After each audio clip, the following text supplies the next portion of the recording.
Buongiorno, good afternoon. Are you Italian or some foreign? So you always speak Italian, ok? Ma noi dobbiamo parlare in inglese. Okay, perfect. Anyway, I wanted to know if you are Italian because maybe that sometimes if you have some difficulties in understanding, you are allowed to ask questions or ask clarification in Italian. And me too, I am allowed. So maybe that I am, in some of the cases, I will translate some of the terms. And in particular, because I am an engineer, I'm not a medical doctor, and as you may know, and therefore, and my English is so and so. It's okay. I don't know how it is, but it's not perfect for sure. So, especially when I talk about technical terms, in engineering, of course, I learned them. In medicine, this is my second year that I teach here. And by the way, it's the first time, last year was the first time that I taught in a medicine program, in a program for medical doctors. I have to say that it was, and it is still very interesting. I'm honored to do that. But the problem is that I don't really know how to pronounce the technical terms in English. So you have to forgive me for my pronunciation sometimes. And if some of the terms you don't understand, just ask me, and Italian is fine. And in some of the cases for these terms, I will provide a translation in Italian, which may also be useful because in your future you're likely to maybe to in your profession to work in Italy or abroad. So I mean, knowing the terms in different languages may be an advantage. Another point. Okay, so today, first of all, let me know if this is your first lecture in this course, okay? The course is called, as you know, Climate Change and Architecture for Health, and it's going to be delivered 12 hours by me and 12 hours by my colleague, an architect working at the Polytechnic of Leuven. I think they will teach two persons, probably. The 12 hours by me will be delivered by me, entirely by me. And you may think that this is a kind of a strange association, climate change, climate anyway, and on the other hand, architecture. Actually, the purpose of this course is to provide you essential knowledge on the links and the feedbacks between health on the one hand and some environmental conditions that have a direct connection with health at the global level, not only at the local and the regional level, but global level. So they thought to put together architecture and climate because indeed this is a new association. I found it original and innovative and interesting because of course you may associate health to several drivers, like for instance socioeconomic conditions or climate or other issues, but architecture intended as a part of the building environment, the support knowledge for planning, urbanization, the building environment, the environment where we live, it's indeed another interesting and important determinant driver of health. So they thought to associate these two external drivers to global health, and they put together an architect and an engineer. But I am an engineer, but I could also be defined as a natural scientist or an atmospheric scientist because, as you will see, I am expert in particular of water cycle. I am an hydrologist. Hydrology is the science that studies the water cycle. So we never worked together before. We took some kind of agreement on how to interact and how to deliver this course, but actually you will see that there is not a strong linkage, and therefore I will do my best for making sure for emphasize the connection between climate and architecture. I think that my colleague will focus especially on the architecture of health facilities like hospitals, but I'm really not sure. People believe that he's focusing on that. He's an expert of designing innovative hospitals, innovative facilities, structures for healthcare. But I think he will also deal with the building, the built environment in general. So in a way, this is to explain you our association, but I just wanted to say that it's also your task, especially if you're interested, it is also your task to try to be creative in completing this association, based on the information that I will give to you. And based on the information you will receive from my colleague, it's also your creative task to try to build the association and work on it.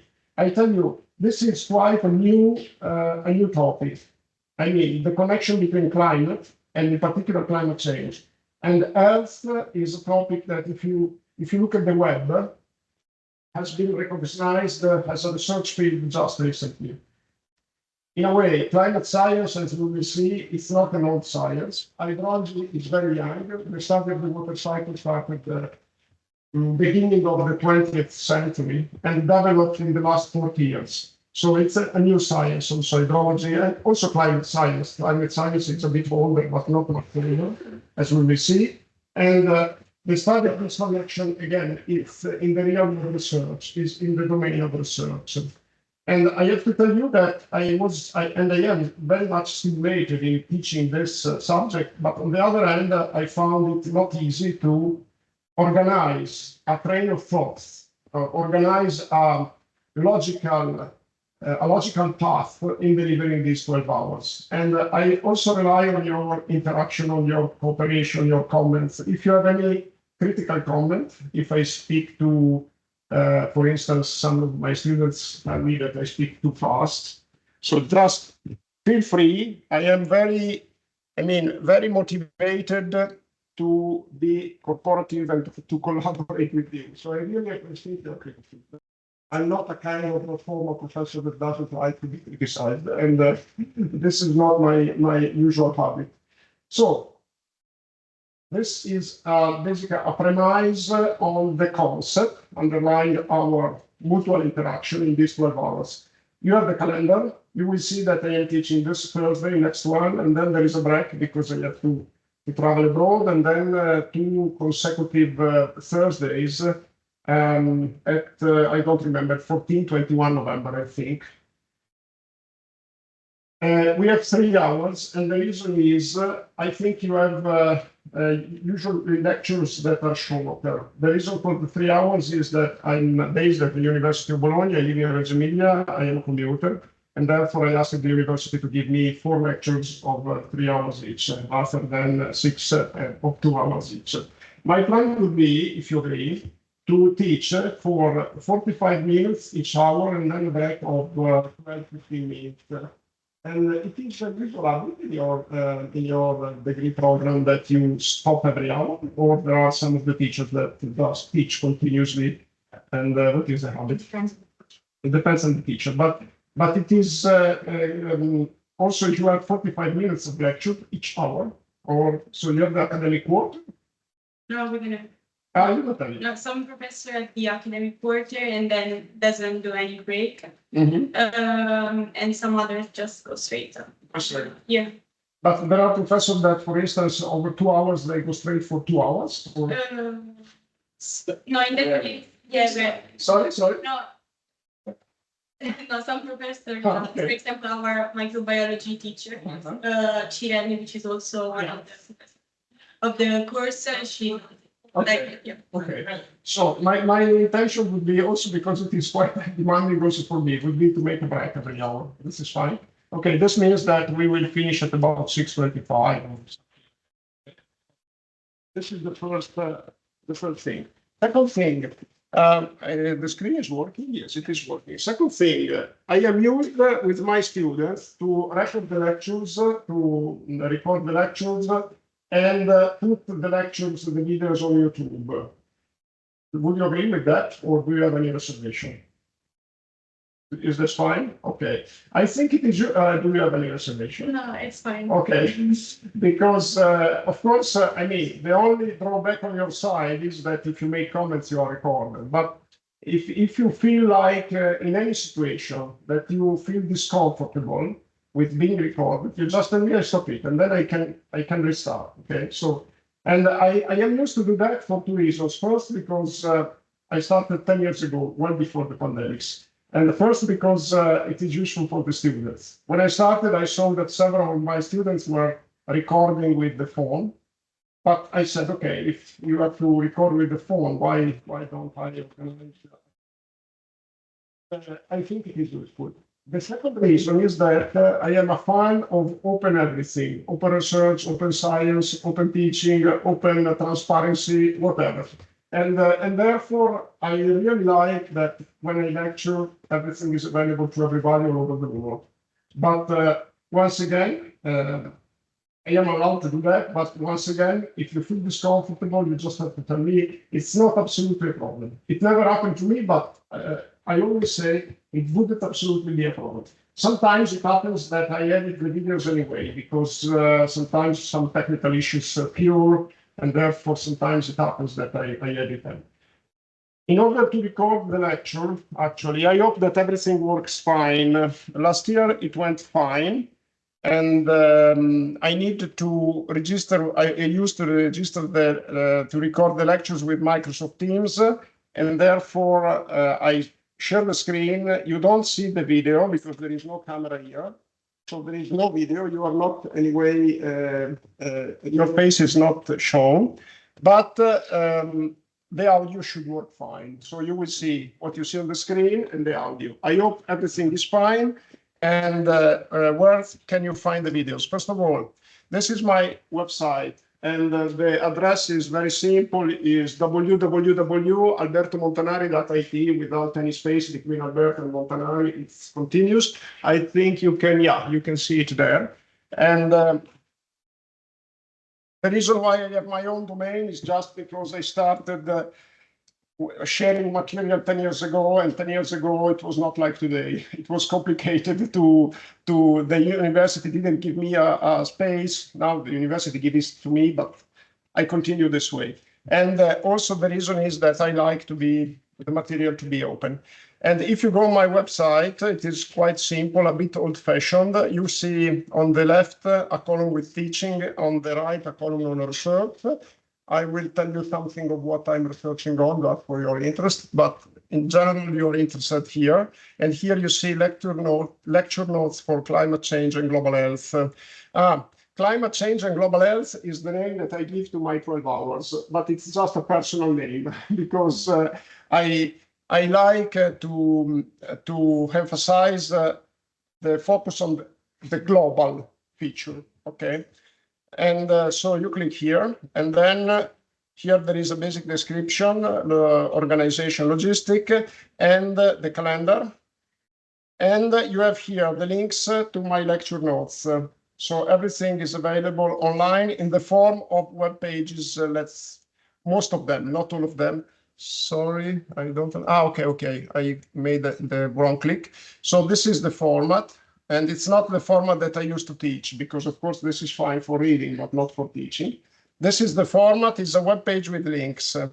So it's a kind of, I don't know how to call it, a kind of ebook. It's not really an ebook, but, and the reason why I use web pages instead of PDF, by the way, if you like PDF, you can just print out it, and it's not a problem. The reason is that, this is material that is evolving. I modify continuously. Because today, teaching is really moving forward with a very fast pace, also research. So really, the teaching notes, the lecture notes need to be continuously updated. And so I appreciate the fact that I can easily update them. And also I appreciate the fact that I can use links. So anytime that you find a link, it's an additional information if you want to use it. By the way, we don't have exam at the end of this course. I think you are informed. Yeah, okay. So, I mean, attending this program and studying the material is just for your education, for your personal growth, for your cultural education. And I think it is also stimulating because, when there is an exam, you may be tempted to study for passing the exam, which is not the same thing than studying for learning. It's a different story, okay? So I think it is an advantage. So by the way, here there are links if you want to expand, or if there is something that you don't know, the links may help you. So these are my, let me go back, lectures. And I think we will have time to go through all of them, but we will see, okay? We will see how it goes. I mentioned the videos. The videos here, you can see there is a link on a playlist on YouTube. YouTube has the disadvantage of the advertisements. So on the other hand, it has the advantage that is widely diffused. It's very handy. It's very easy for me to upload videos on YouTube. So I continue to stick on it. I don't like the advertisement, but anyway, of course, I don't monetize. I disallow the option monetize from your video. The advertisements are just those imposed by YouTube. It's not for my personal, for my pocket money. And so if you click on the playlist now, there is nothing, but hopefully something will appear here. Okay. Okay, let me go back. Here there are some useful readings, and I will mention them as we move forward. Okay, I think that that's it. And do you have any questions so far? Okay, good. So we have just a problem regarding the schedule. We would like to move a lecture, but we don't know if you are the right person to address this. it's not what you're asking for.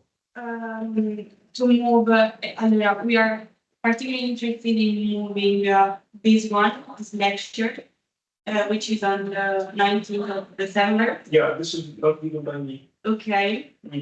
Maybe in the first 3 days of the week. It would be nice for us to leave for Christmas break. Yes, I understand, but And so I'm sorry, and also the other one is on the 31 of October. 31, yeah, not given by me. Okay, so in any case, even if the lectures were given by me, you have to refer to your student secretary because they need to make the change formally.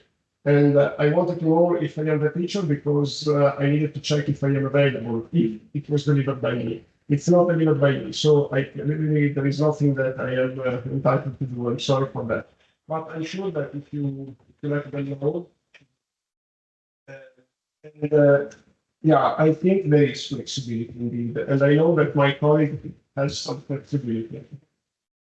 Okay, and in any case, let's see, okay, because if I need to make a shift, we will see. It's not a problem for me to adjust my dates. If he wants to move the lecture of December 19 in one of my dates and I move forward in January, this would be also fine to me. But okay, if you ask the secretariat, they will tell you if it is a problem.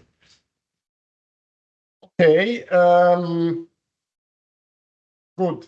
So, any other question?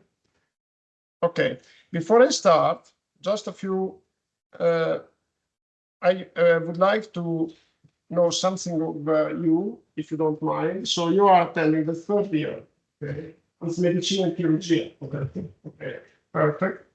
So you're attending the third year. So can you please make a brief introduction of yourself and your name and any information that you think may be useful?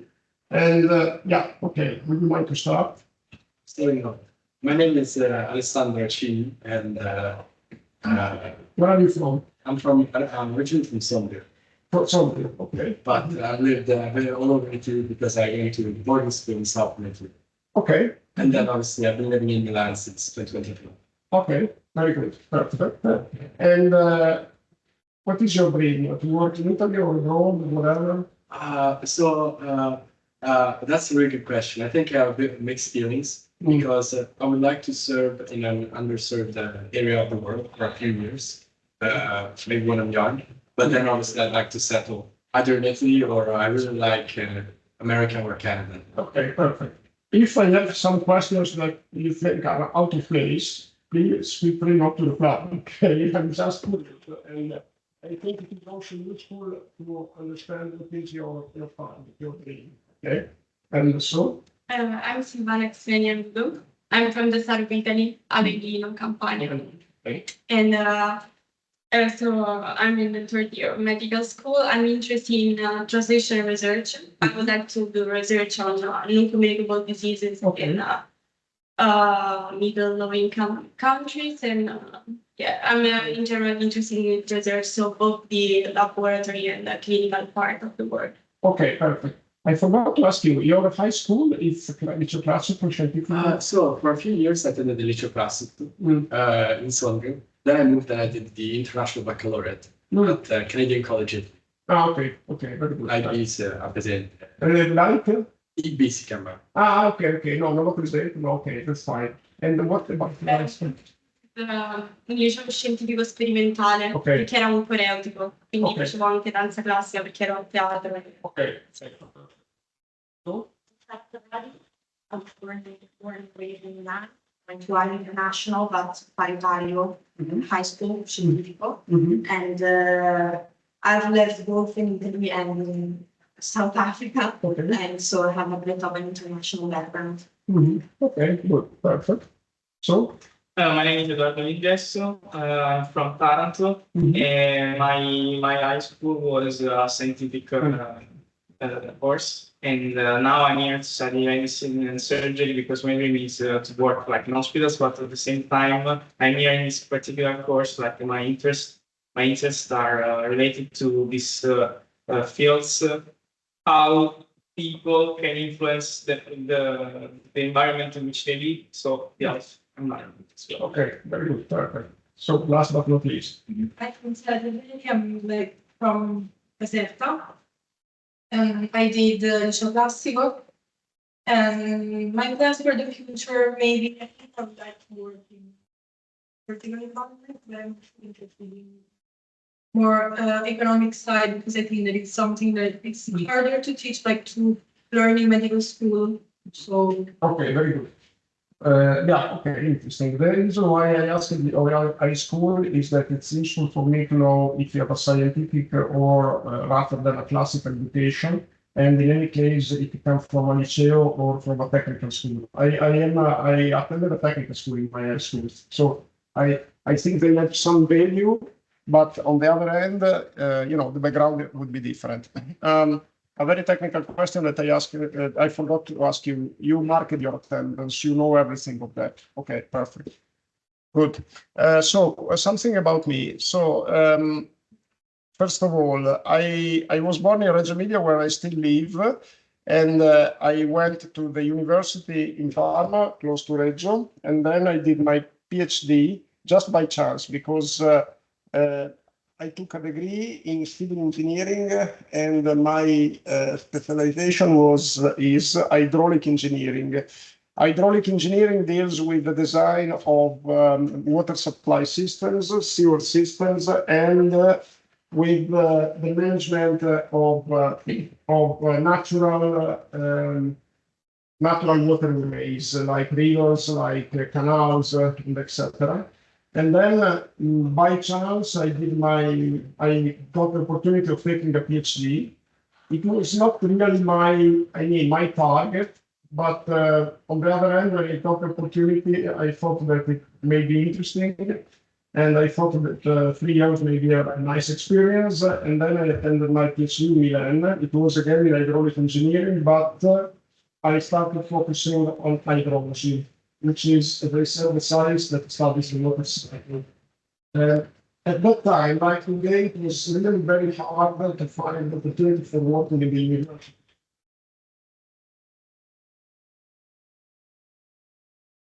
By chance, when I completed my PhD, there was a scholarship, a temporary scholarship in Bologna for 2 years, and then I thought that it was quite close to where I lived, and I thought, okay, let's take it. And then after 2 years, there was an opportunity to become a researcher, and then I started my academic career. And I'm very happy with that, I must say. But on the other hand, I said many times the word chance, chance, chance, because I think that at the end of the story, our life is regulated by chance. But of course, our will matters.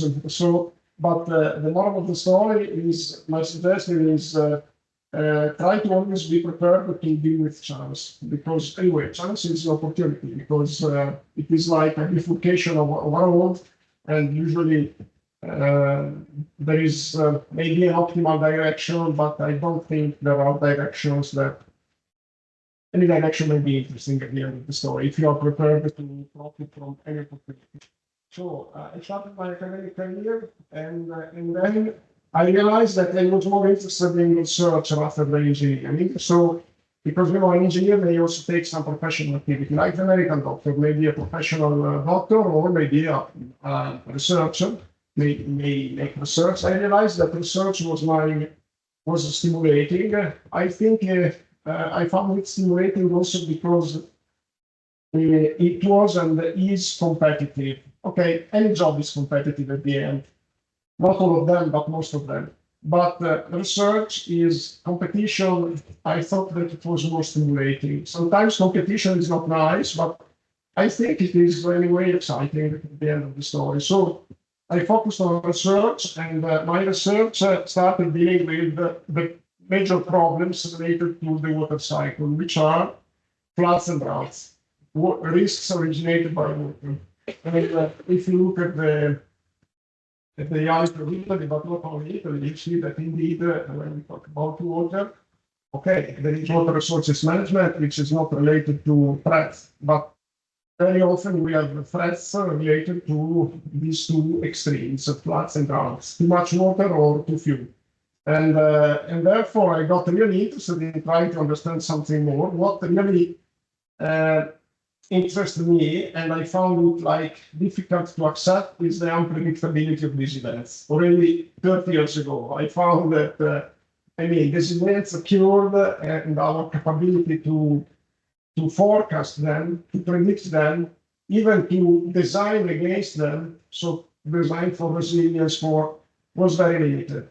And so this was my main interest, and therefore I started making research on ways, opportunities for improving our capability to make predictions. And I realized very soon that randomness is an intrinsic component of these processes. So a very precise prediction, this is my opinion, a very deterministic prediction, which means no errors, no uncertainty, probably it will never be possible. I think there is some similarity also in medicine, I think, because also in medicine, we work with statistics when we test solutions, therapies, or treatments. Basically, sometimes I have some interaction with my colleagues working in medicine, and they confirm to me that it's also a matter of statistics, of testing, on collecting data. And hydrology is more or less the same. We need data, and we need a statistical analysis of data. But so I started to make research on models, deterministic models, but associated to uncertainty assessment. And then I realized that I had to deal with climate change, because I thought that climate change would not be really my task. I thought it was a task of atmospheric scientists, climatologists, etc. But then, when I started making research about predictability of floods and droughts, I realized that the reviewers of my papers were really focusing on climate change, and I needed to start studying climate change. And I got interested in that. I found that it's a topic that is extremely controversial, and hydrology is not as controversial. And when I tried to publish papers on analysis on climate, etc., I really realized that it's controversial, and there is a very high sensitivity, and it is in a way something that I think it is disproportionate, because also floods and droughts generate disasters, generate victims, but they are not so popular, so mentioned by people like climate change. And in climate change, there is also some really anger by the public and researchers. And if you make a rapid search on the web, you realize it very quickly. On the other hand, I thought that it's a necessary duty for a person working on floods and droughts to try to understand something more of climate change. And this is also a target that I have here. And the target that I have here is to provide you with information on climate change, so to make you educated on what it means and what is what we know and what we still don't know. And there are many things of nature that we still don't know.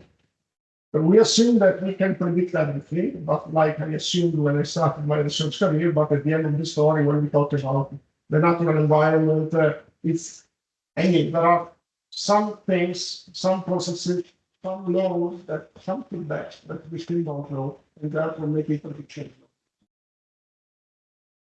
And indeed, if you look on my website, on the right column, you see that there are many papers dealing with climate change and climate impact, etc., etc.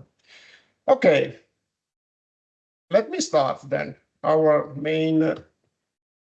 mission, our adventure. Questions? Good. So this is an introduction. These are slides available on the web, and this is an introduction to our program. And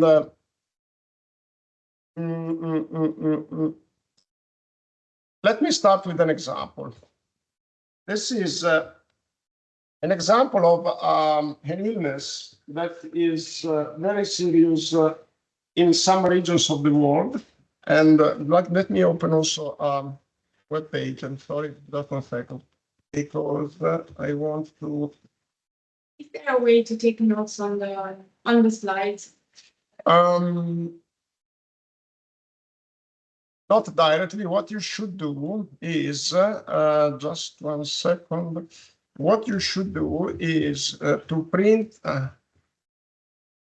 I should give you a PDF, because this is the way you take notes on the slides. Usually you have a tablet and a PDF. No, it's not possible in the form that I have them here. Okay, so It's not possible. I think that what you could do is let me think, because I think it is possible, but it depends on what you have used. How I used to take notes on the slides usually. So there are professors, I guess, if you make this question, if you ask this question, is because some professors give you the slides in what form? They give PDF or PowerPoint. Okay. So what you could do is, if you go on my website and you start the slides, and I go back just 1 second. So let me just, if you click on the link, Introduction to Climate and Global Health, you get to the page with the slides, and then you can put it full screen here. When it is full screen, what you could do is to take a screenshot and work with the screenshot in Word, for instance. Okay, and this is a possibility. Otherwise, if you really want it, I can prepare a PDF, but for the next time, not today.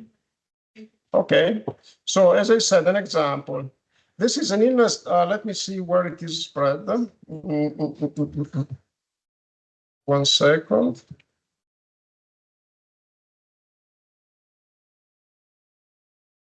I want to give you some additional information.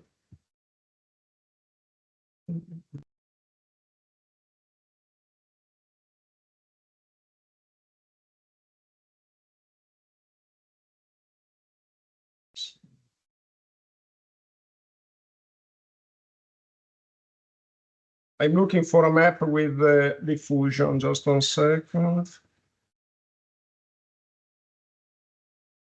I don't think it is here. Okay, here it is.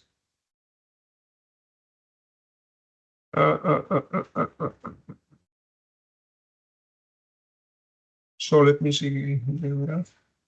Okay, this is the number of it is a map that explains the diffusion of the illness.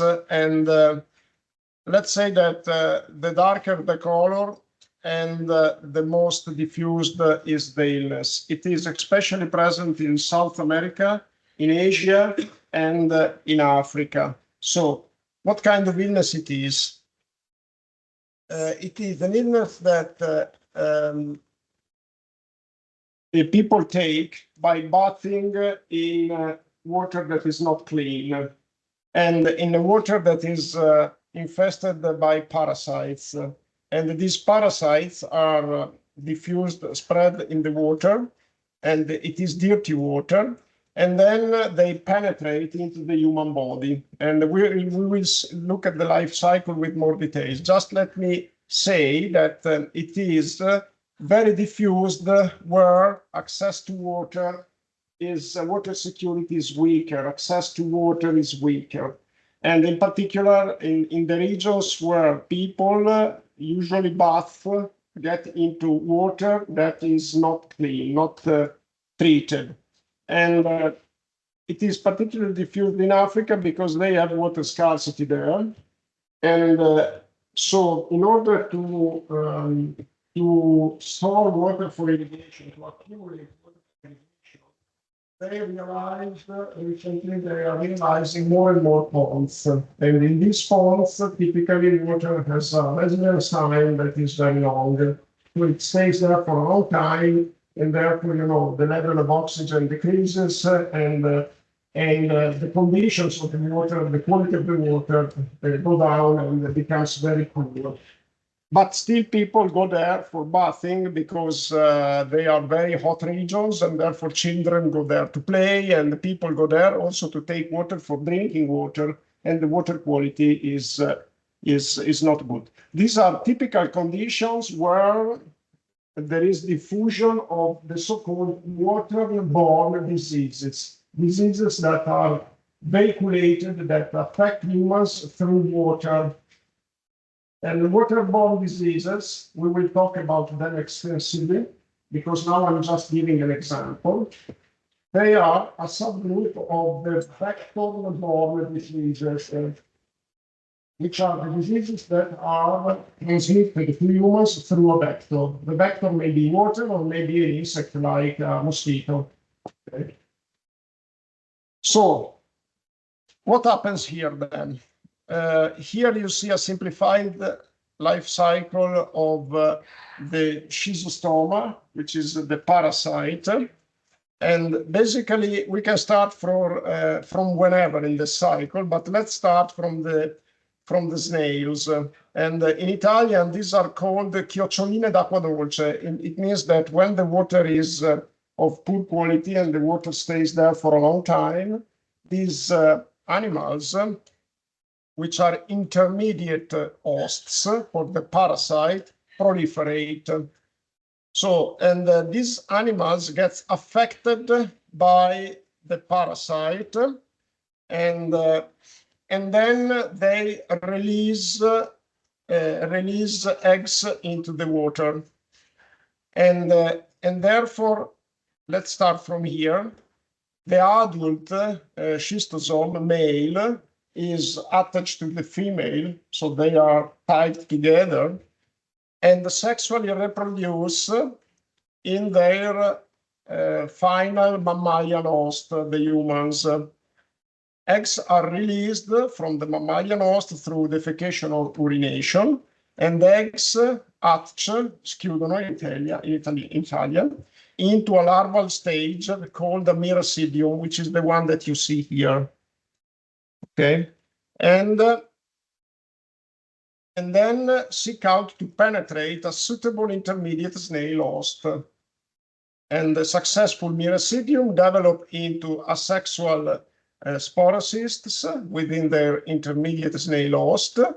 And then a second free-swimming larval stage called a cercaria is released from the snail host and seeks out a suitable definitive mammalian host to penetrate.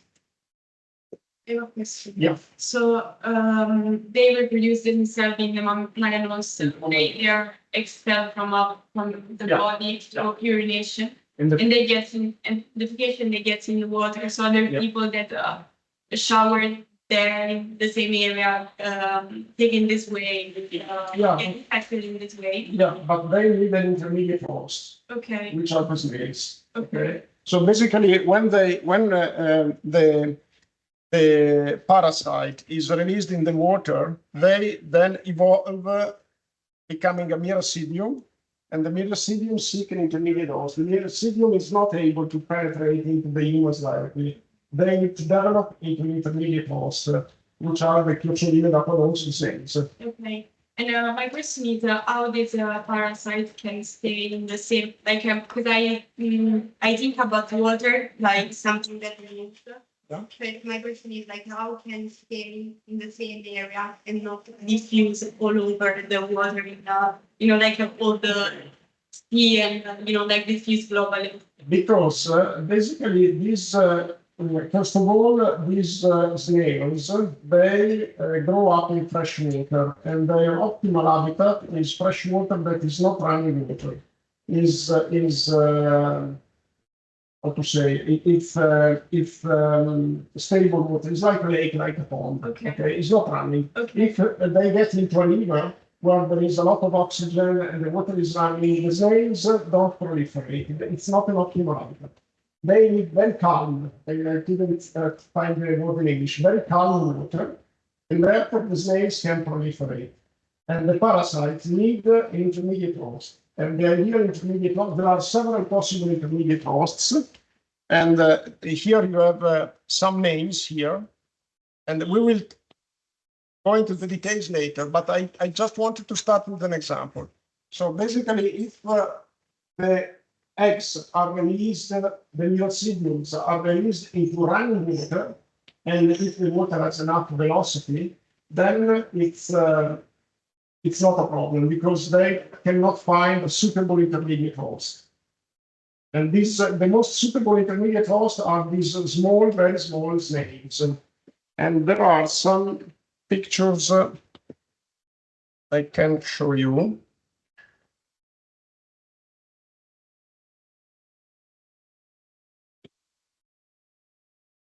From Wikimedia. Wikimedia is a nice source of pictures.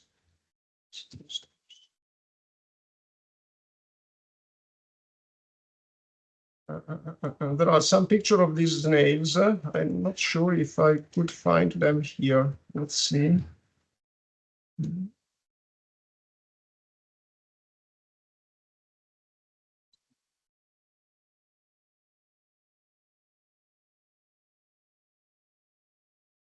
This is a figure of the parasite with the male and female.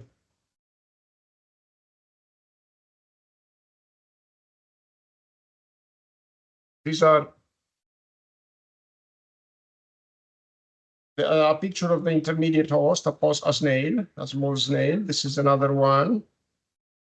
And it is about 0.5 centimeter, the dimension, the size, just to give you an example. And unfortunately, in the human body, then schistosomiasis provokes an expansion of the stomach, because the proliferation of the parasite gives this very, you see like here, this is a sign, a symptom of the illness. And if it is not treated, it brings to death. And it is treated with chemotherapy, by the way, in order to destroy the parasites. Okay, let me just see.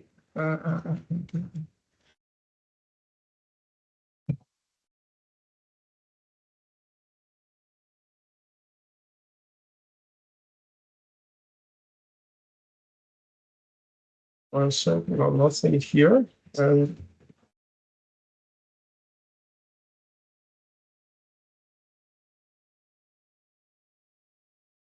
just wanted to see if I can find. You see a person with, just 1 second, a person with the small snails in the hand and a parasitic worm. And let me just see. And if I can ask, how the penetration of the bacterium works? The partial works. Okay.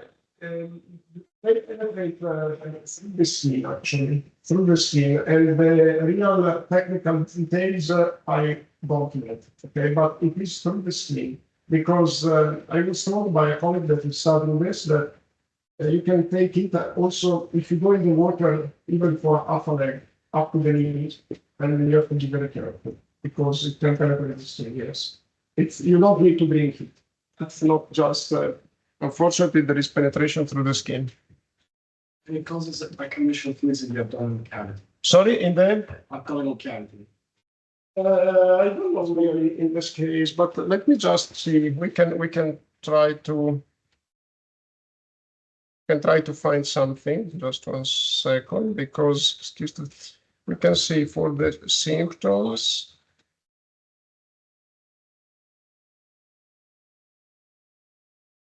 Okay, these are the symptoms actually: high temperature, fever, and diarrhea, and etc. And the diagnosis.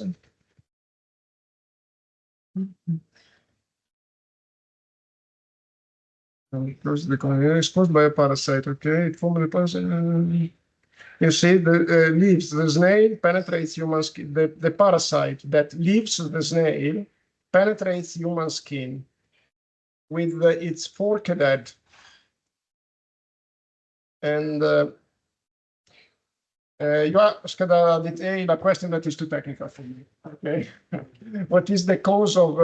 And we can check. But anyway, it is a detail. Given that we are going to talk about this disease even later, maybe that before the next lecture, I find more information. Okay. Yeah, you can do it. It's no problem.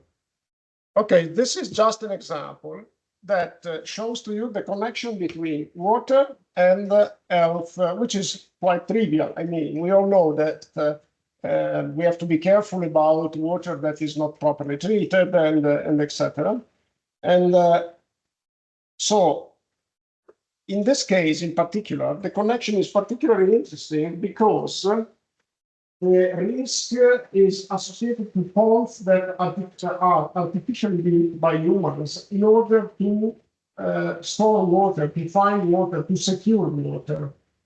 So basically, it is the human need for water that favors the proliferation of the parasite, because they tend to create these small ponds with calm water.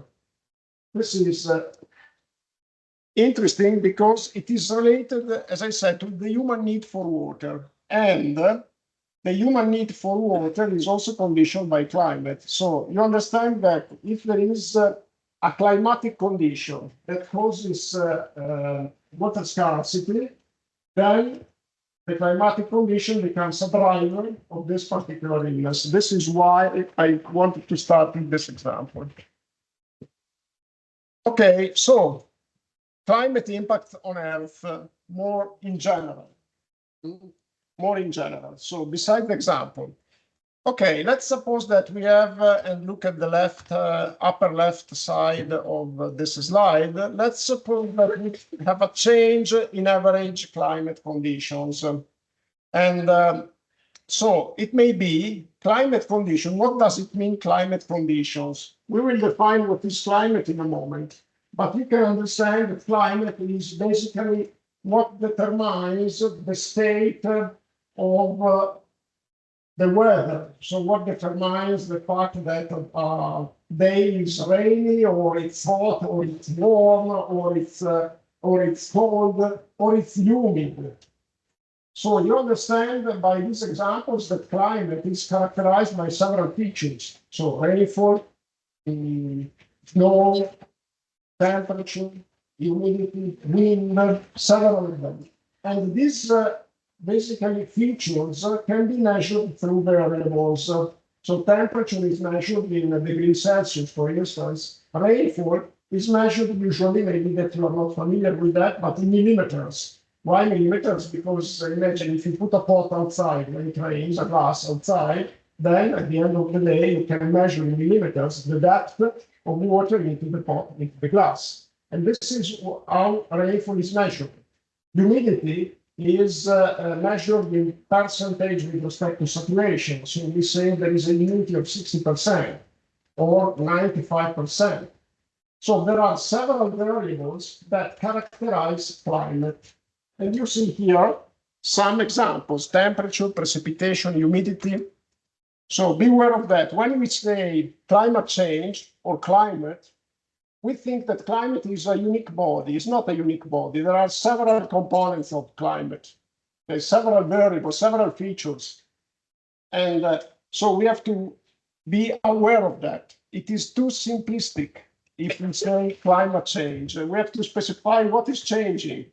Maybe the temperature is not changing, rainfall is. So climate change has many different phases, okay? So here you have some example.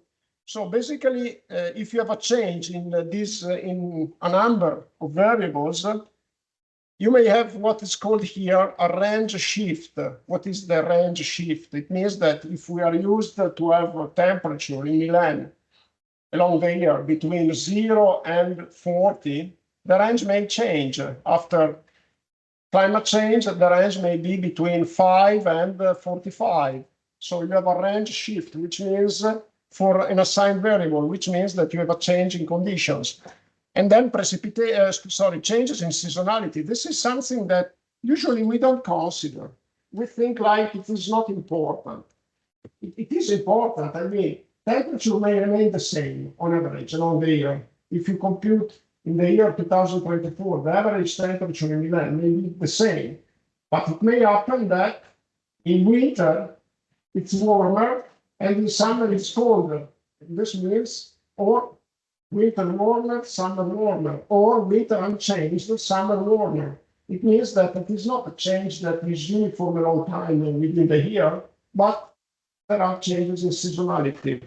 And look, changes in seasonality, when you talk about water, are extremely important because we need water in certain seasons. We need more water. In summer, we need more water. So if there is a water decrease in summer, it's a problem. If there is a water decrease when in winter and spring, maybe it's less than a problem because there is abundance of water. Okay. And then this may cause a loss of habitat. Loss of habitat means that you have a change in the species, in the living species that are part of the ecosystem.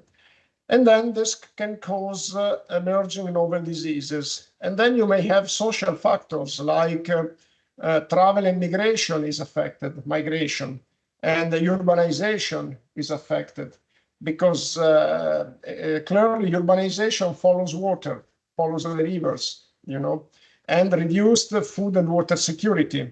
And so emerging novel diseases like schistosomiasis, okay? And then these are what are called here changes in average climate conditions. Then you may have a change in extreme events. This is a simplistic view. I mean, the changes cannot be reduced to change in average and changes into the extremes. There is actually a change in the whole regime of a feature like temperature. But the changes in extremes are those that are more concerning for us because these are the changes that we think cause wildfires, hurricanes, floods, droughts, extreme heat. And then you have the disruption of food and water supplies, supply chains, economic systems, hospital and clinic capacity. You may have disruption because, for instance, I give you an example. During floods, sometimes the hospitals or the schools are flooded. And in Germany in 2021, you may remember in summer they had a big flood with a lot of people who died. And unfortunately, the hospital was flooded and they couldn't really manage it well because there was also a break of the power supply. And also the internal power supplies, emergency power supplies didn't work because they were flooded. And you may say something like, how they couldn't predict it. How could energy supply fail, an emergency energy supply fail? But actually, you can't believe it. When there is an extreme event, when there is a flood, something occurs, some conditions occur that are very difficult to predict. And I give you an example. There was a flood in Viareggio some years ago. It was just before the pandemics. And an entire family died because they were flooded into the room and the water reached a level that the water didn't reach the ceiling. The water reached a kind of halfway to the room, but they basically died because they couldn't find the door to go out of the room. It was night. And you may say, how is this possible? I tell you, when it's completely dark and you are into water in a flooded room, you completely lose your orientation, your feeling of where you are. And if you have to go underwater to find the door, because water maybe gets kind of close to the ceiling, first you run out of air in some time because it was an entire family into a room. But then you have to go down into the water, deep into the water to test where the door is. And they didn't succeed. They all died. And I mean, there are conditions that occur during extremes that are difficult to predict. And therefore, this is why here you see hospital and clinic capacity basically affected by extreme events. And cooling center closures and evacuation center capacity that is also sometimes is exhausted.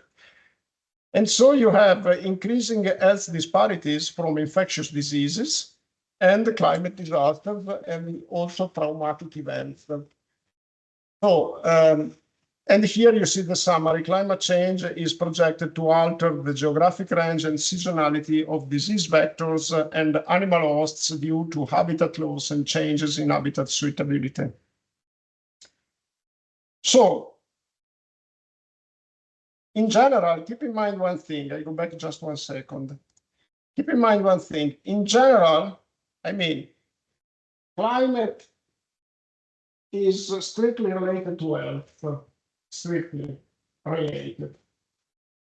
Climate change is, I mean, something that causes a shift in the environmental condition. And usually humans tend to get to an equilibrium situation. So if you have, for instance, I mentioned earlier, the cities are built along the rivers. And of course, because by building a city around the river, the humans reach an equilibrium between the environment and the human settlement.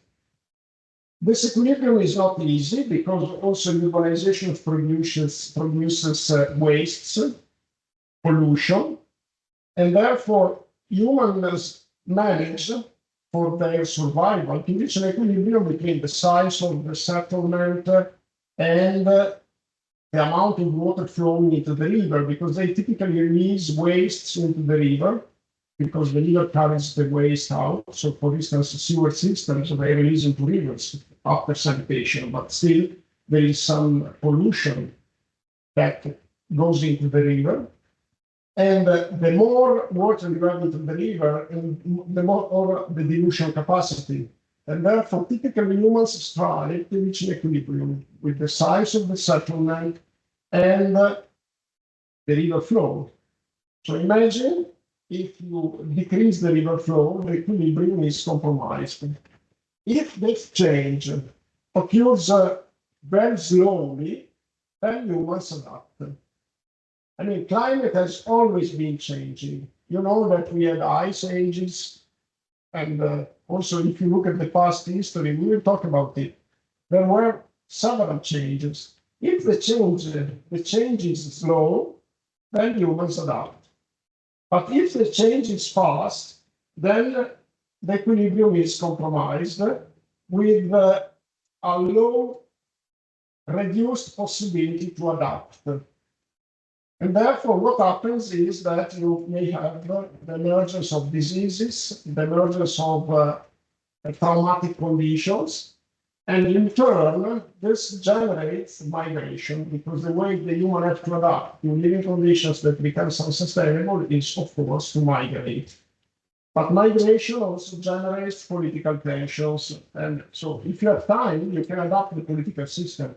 But if there is no time, also the political system cannot adapt. And then it generates wars. So we have several examples of wars that were generated by climate. Now there is an increasing convincement that also climate change that occurs recently is triggering international tensions and wars. I would say, because I want to provide a very objective interpretation of this, I would say that this is still not proved. So we can't really say that there were some specific wars caused by climate change. This is a reasonable hypothesis that it may have happened, but it is not so evident. So in any case, the key message that you have to keep in mind is that there is a direct connection with climate and health, and if the change in climate is rapid, then it may compromise the equilibrium of the societal setting and the health system and then the health of people at the end of the story. So this is the key message. Then I wouldn't generalize this message and say in the past 2 decades, 20 years, there has been a climate change and this has caused the wars that we see today. I don't think this is proved. We can't say this. And we can't say also that the migration fluxes that are now that are today occurring, that it's been a problem because some people are escaping from their countries with the problems that we all know, their problems especially. I don't think we can really say that with 1 degree less of temperature, these people wouldn't have migrated. I don't think we can say that. And I am providing to you an objective view because we are scientists and science must be based on facts, not on opinion. So data, facts, proved hypothesis, tested hypothesis. Okay, so let me go forward. So what we are studying here is the climate health nexus. Climate health nexus is a very popular term. I added, this is my invention, my creation, so be skeptical on that. I added economy. I think they are, strictly related. Climate health economy. This, in a way, emulates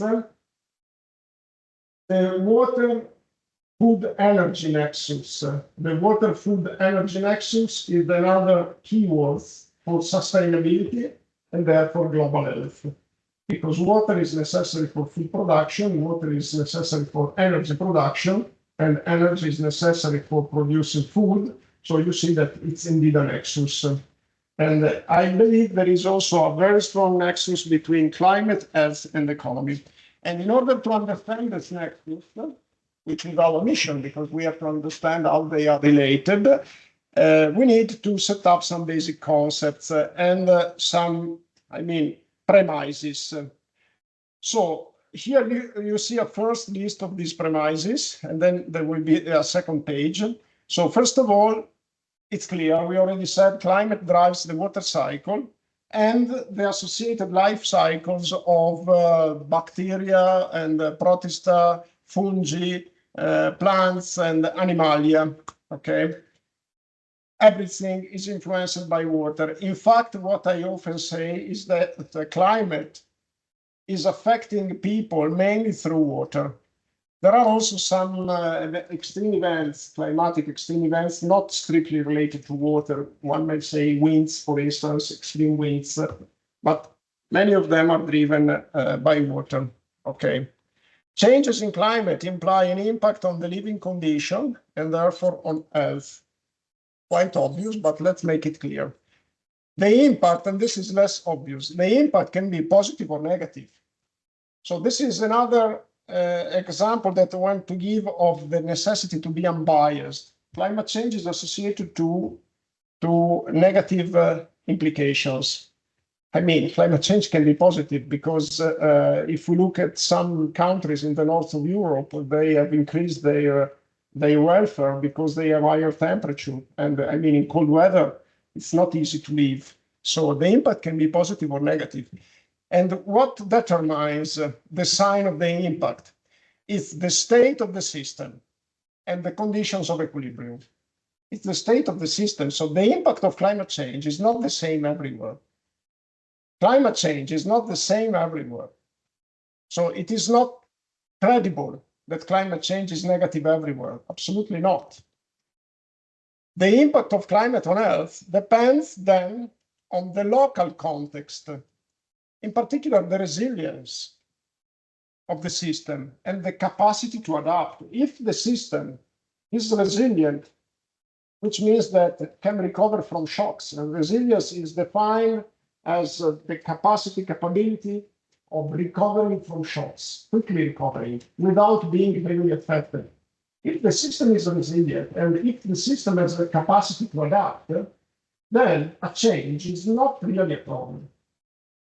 Adapting to change requires money. If a state, a country has a lot of money, it's not a problem to get protected. The problem is when money is not enough. And so you understand that climate change affects countries not at the same level, because if a country has a high GDP, gross domestic product, if a country has a strong economy, has also the capability to adapt to climate change. So system in this case is a synonym for country.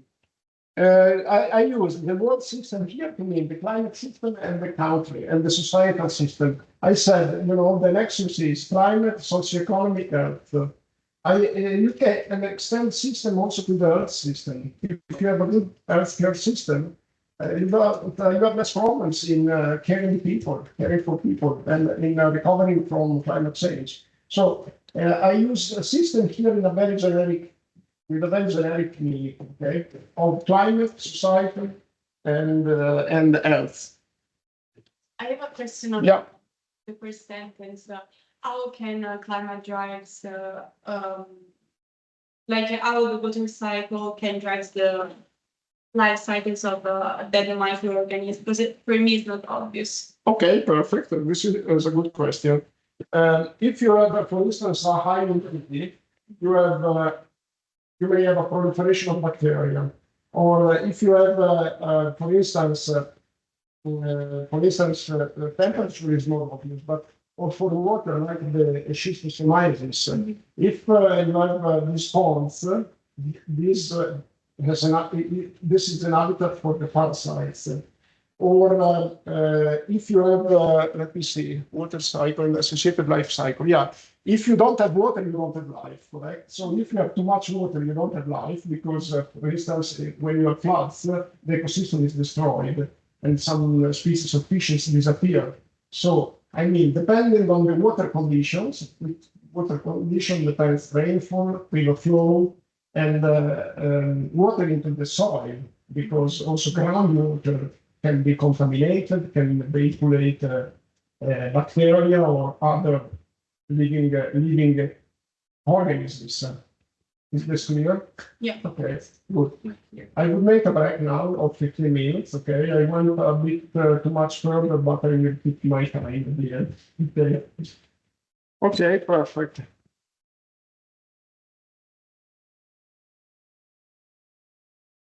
So could you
Okay. Okay, I think I turned on the micro because I'm not sure whether I need to take it to turn it on in order to register. Let's see. Okay, let's try.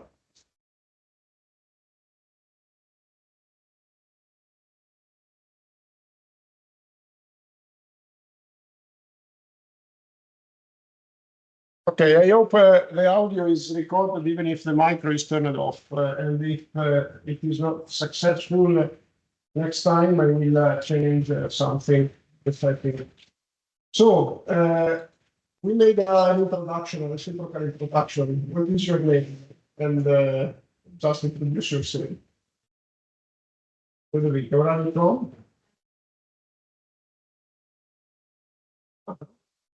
Eight years, I see. Okay. And your high school was Vittorio Scientifico, what was it?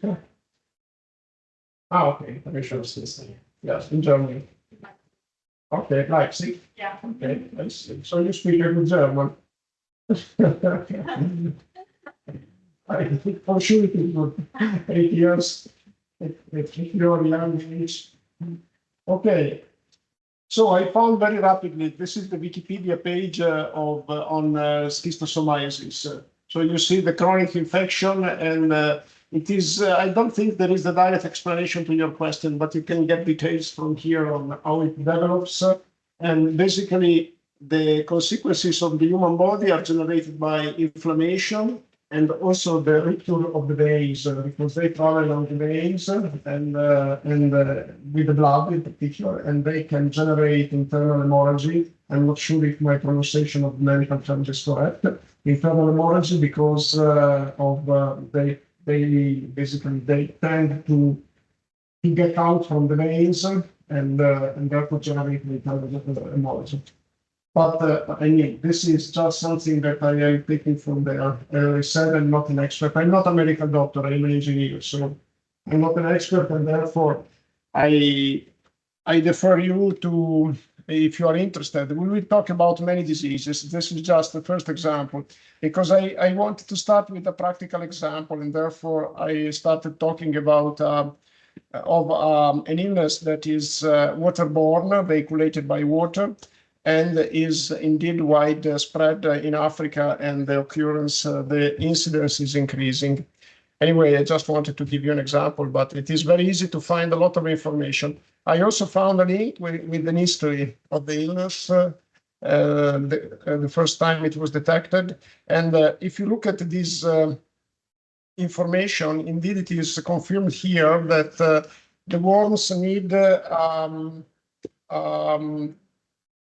intermediate host, and the prevention is made by destroying snails, the habitat of the snails. Destroying the snails, they also suffer extremely polluted water, and therefore they are not there when the water is much polluted.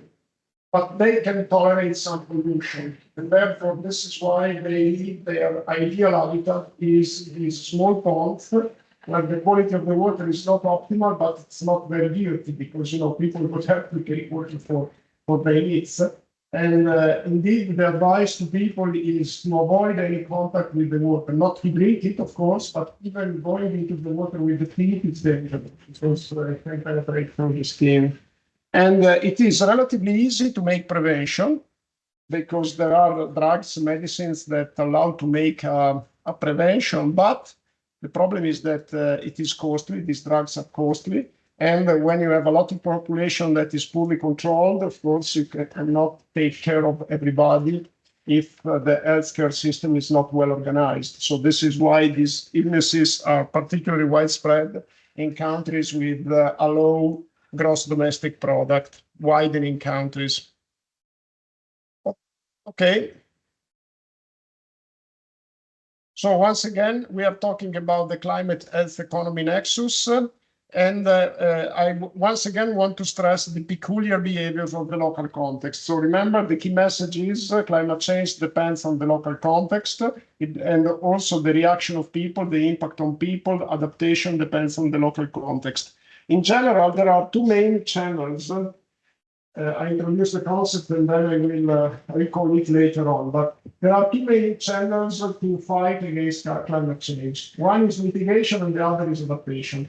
Mitigation means decarbonization in practice, means that we reduce emissions and we try to decrease climate change, to avoid climate change. Adaptation is indeed means that instead means that we accept climate change and then we adapt to it, like air conditioning. Air conditioning is an adaptation measure.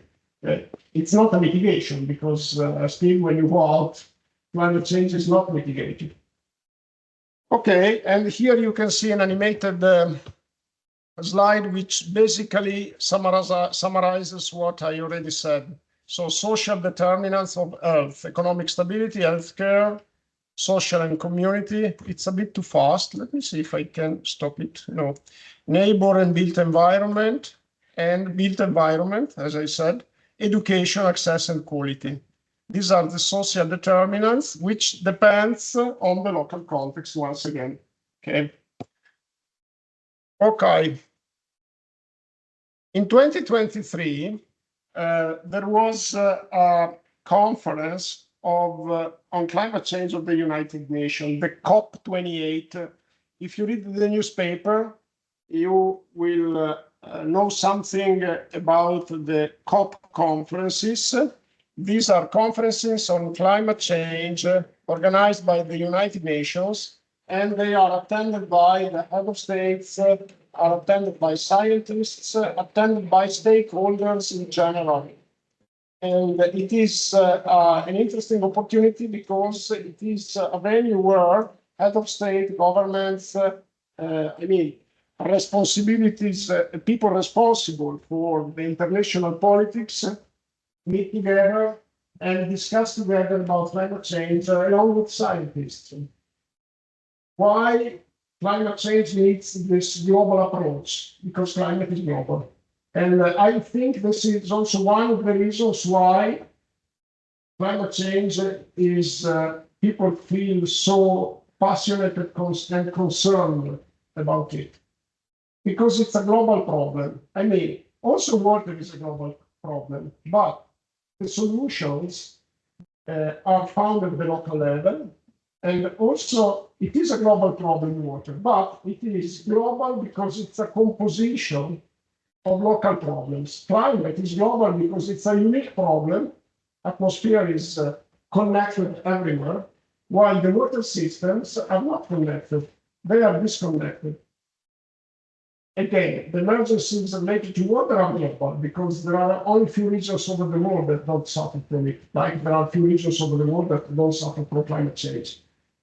But water is not really connected. So this means that a problem with water that is created by China doesn't have an implication for the United States. In climate, instead, there is this global connection. And this is, as I said, probably the reason why people are concerned, and it's the very reason why head of states need to meet all together. But you know, these international agreements are quite problematic, and I also would like to say that it is probably a good thing that we don't have, we have a diversity of organizations in our global ecosystem and system, because you know that diversity is a value and it makes the system more resilient.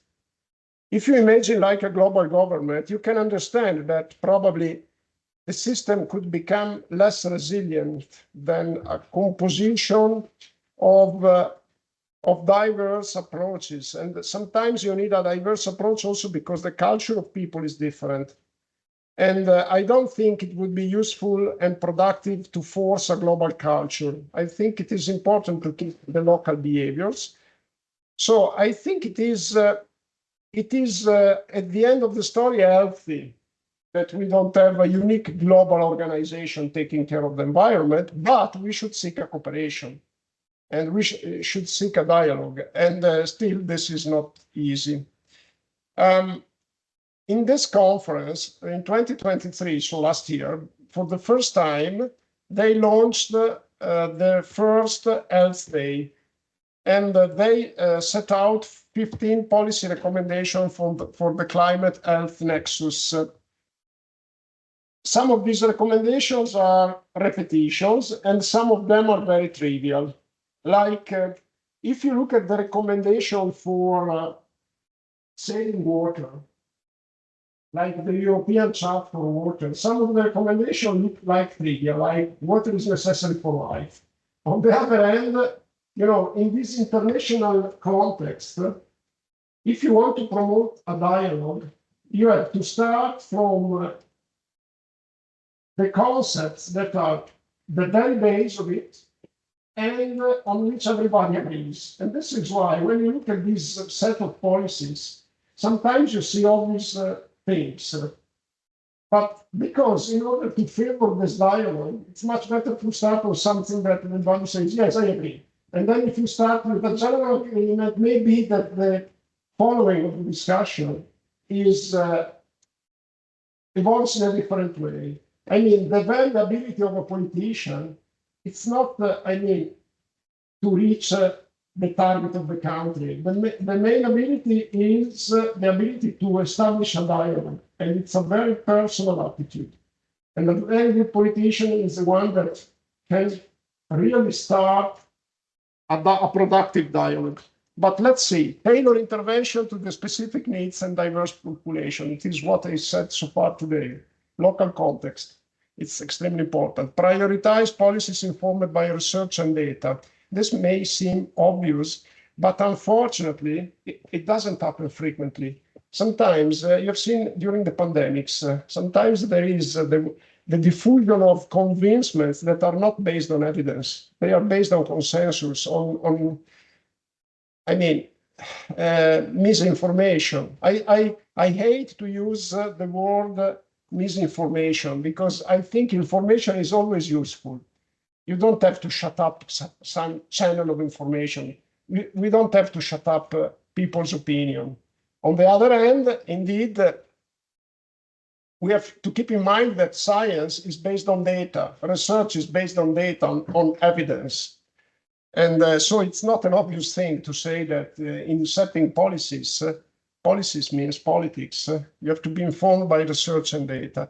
Integrate mental health care within existing health systems. This is even obvious because, in a good health system, of course, we have also mental health care that is taken care of. Recognize entry points for mental health care within the health system. Research and acknowledge vulnerabilities and inequalities. Empower and involve all stakeholders. This is another basic concept, which is something that is not obvious. In a democratic system, if you want to reach a successful policy, you need to involve all the stakeholders in a transparent way. Then the problem is to manage the dialogue, as I said, but still this is a need. Develop participatory solutions, consider the complete development of the cycle of a child, expand existing health systems, create targeted early intervention and prevention programs for children and young people, support community-led approaches, accelerate global commitments such as Sustainable Development Goals, integrate mental health into climate action, enhance existing capacities, and use public-private partnerships to promote collaboration. This is a concept that is not trivial because you know that when we talk about essential resources like water, there is a debate ongoing. Water is a public good. Water is, and there is no doubt on that. But the management of water should be managed by the private sector or the public sector you know, the ideal thing is a public-private partnership. This is the ideal solution, but once again, it's not easy. Okay, so let's start to talk about what is climate change. And let's look into something that I am, in a way, more prepared to talk of. And my purpose today is to provide a first definition of what is and the first discussion of what do we mean with climate change, quantify this change, and have a look at the problems originated by climate change. Once again, a premise. I mean, the relationship between humans and climate has never been easy. And in general, the relationship between humans and the environment is a difficult one. Nature, pristine nature, is not easy. And you can easily experiment it if you go in areas, and we have plenty of areas where nature is close to pristine, plenty, even here. And if you step into an environment that is close to pristine, you understand that it's really not easy. I tell you a story. When my faculty in Bologna was built in 1920, and when they built it, they had to buy a larger piece of land, including an area that was very steep, because you know that Bologna is placed at the foot of the hills. So they had to buy this large place, including this steep forest that at that time was managed. And then they built the faculty, and they left the forest untouched. Okay? So the result is that, and then given that also for security problem, after a while, they put a fence around the forest. So the result is that this small piece of forest, it's 100 years that almost nobody gets in. And then some researchers tried, like 20 years ago, they said, okay, let's try to have a look. And they found that it was amazing because it's placed close to Bologna. It's in Bologna, actually. And it's close to pristine condition. And they said, absolutely, people cannot get there because it's extremely dangerous. There are trees that may fall. There are, I mean, there are some marshes that it's not maintained at all. So absolutely, people can go there. And then the Alpine Club asked for some, for the possibility to open a path into it.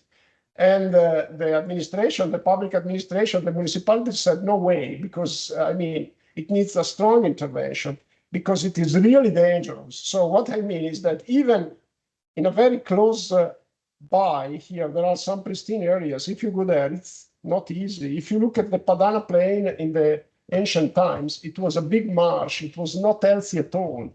Like all the humid areas, the marshes are not healthy. There were widespread diseases vehiculated by mosquitoes and the malaria and etc. So, I mean, it is a relationship that is not easy anyway. So it's not a news. It's not a news that today we have to face to cope with floods, droughts. It's not absolutely a news. On the other hand, it looks like something is happening today with a pace that is more rapid than other changes that occurred in the past, which we know. Okay, and what I mean is shown here. If you look at the left graph, it is global temperature. And global temperature from the start of the so-called instrumental period, which means the start of the measurements. Keep in mind that measurements are done by thermometers, and the global temperature is measured by making an average of several thermometers. It's a weighted average. So some thermometers are given more weight, other less weight. But the number of thermometers has changed a long time. So when we talk about global temperature, it's not something that has been measured forever in the same way. They started around 1950. And at the beginning, there were few thermometers, and then the number increased. But what we obtained by making the weighted average and by applying proper corrections is a picture that everybody accepts that it's a good representation of reality. Uncertainty is small. And this is monthly temperature. So if you could zoom into this graph, you could see seasonality, but not actually a strong sign because it's a global average. So seasonality is averaged out. Given your background, I feel that when I talk about average or seasonality, you understand what I'm talking about. But if I am using terms that you may miss the meaning, just stop me. Okay, it's no problem at all. I don't have to make any exams at the end of this course. And even if I had, there are no stupid questions at all. So what you can see here, it's that in the past, let's say 30 years, starting from 1990, there is a sharp increase of temperature. Actually, let's look at the source of this data because it is interesting. So it is our world in data, and it is a repository of public domain of several data related to several things. And for instance, let's look at the topic, population and demographic change, health, causes of death, child and infant mortality, burden of disease, alcohol consumption, a lot of data. It's interesting, it's nice. And so this is why, and you can freely use this data. This is why I'm showing to you this information. And also, if you look on the website, you can make a zoom. So for instance, this graph, it's again, global warming, monthly temperature anomaly. Let's make the zoom here. So this is 1990. Okay, here we are, I think 1991. And so you can see the zoom. It's interesting because you see that there has been here a quite steady increase. Of course, there is some up and down. This is variability. We will talk variability soon, about variability soon. But there is a steady increase. And then there is what has been called the hiatus. From 2004 to 2015, temperature remained quite stable. And then it started to increase again in 2015. And from 2015 to today, because this is today, basically, and this is, let's see, this is 2020. Let me just zoom again. This is 2024. Okay, this is from 2022 to the last number is January 2024. Okay, so 2024 is not yet there. But you see that even in 2023, there has been an increase. Let me now zoom out again. Okay. So if you look at the progress, as I said, you see that there are up and downs.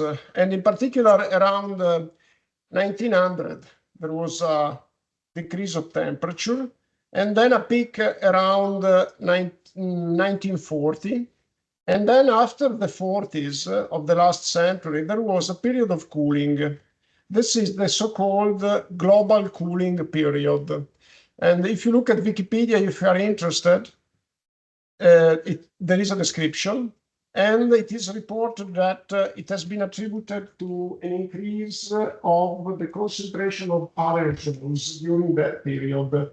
During the economic boom, and you know that in the 70s and the 80s of the past century, there has been an increasing concern for the increase of concentration of aerosols in the atmosphere and the associated ozone, depletion of the ozone and the creation of the ozone hole.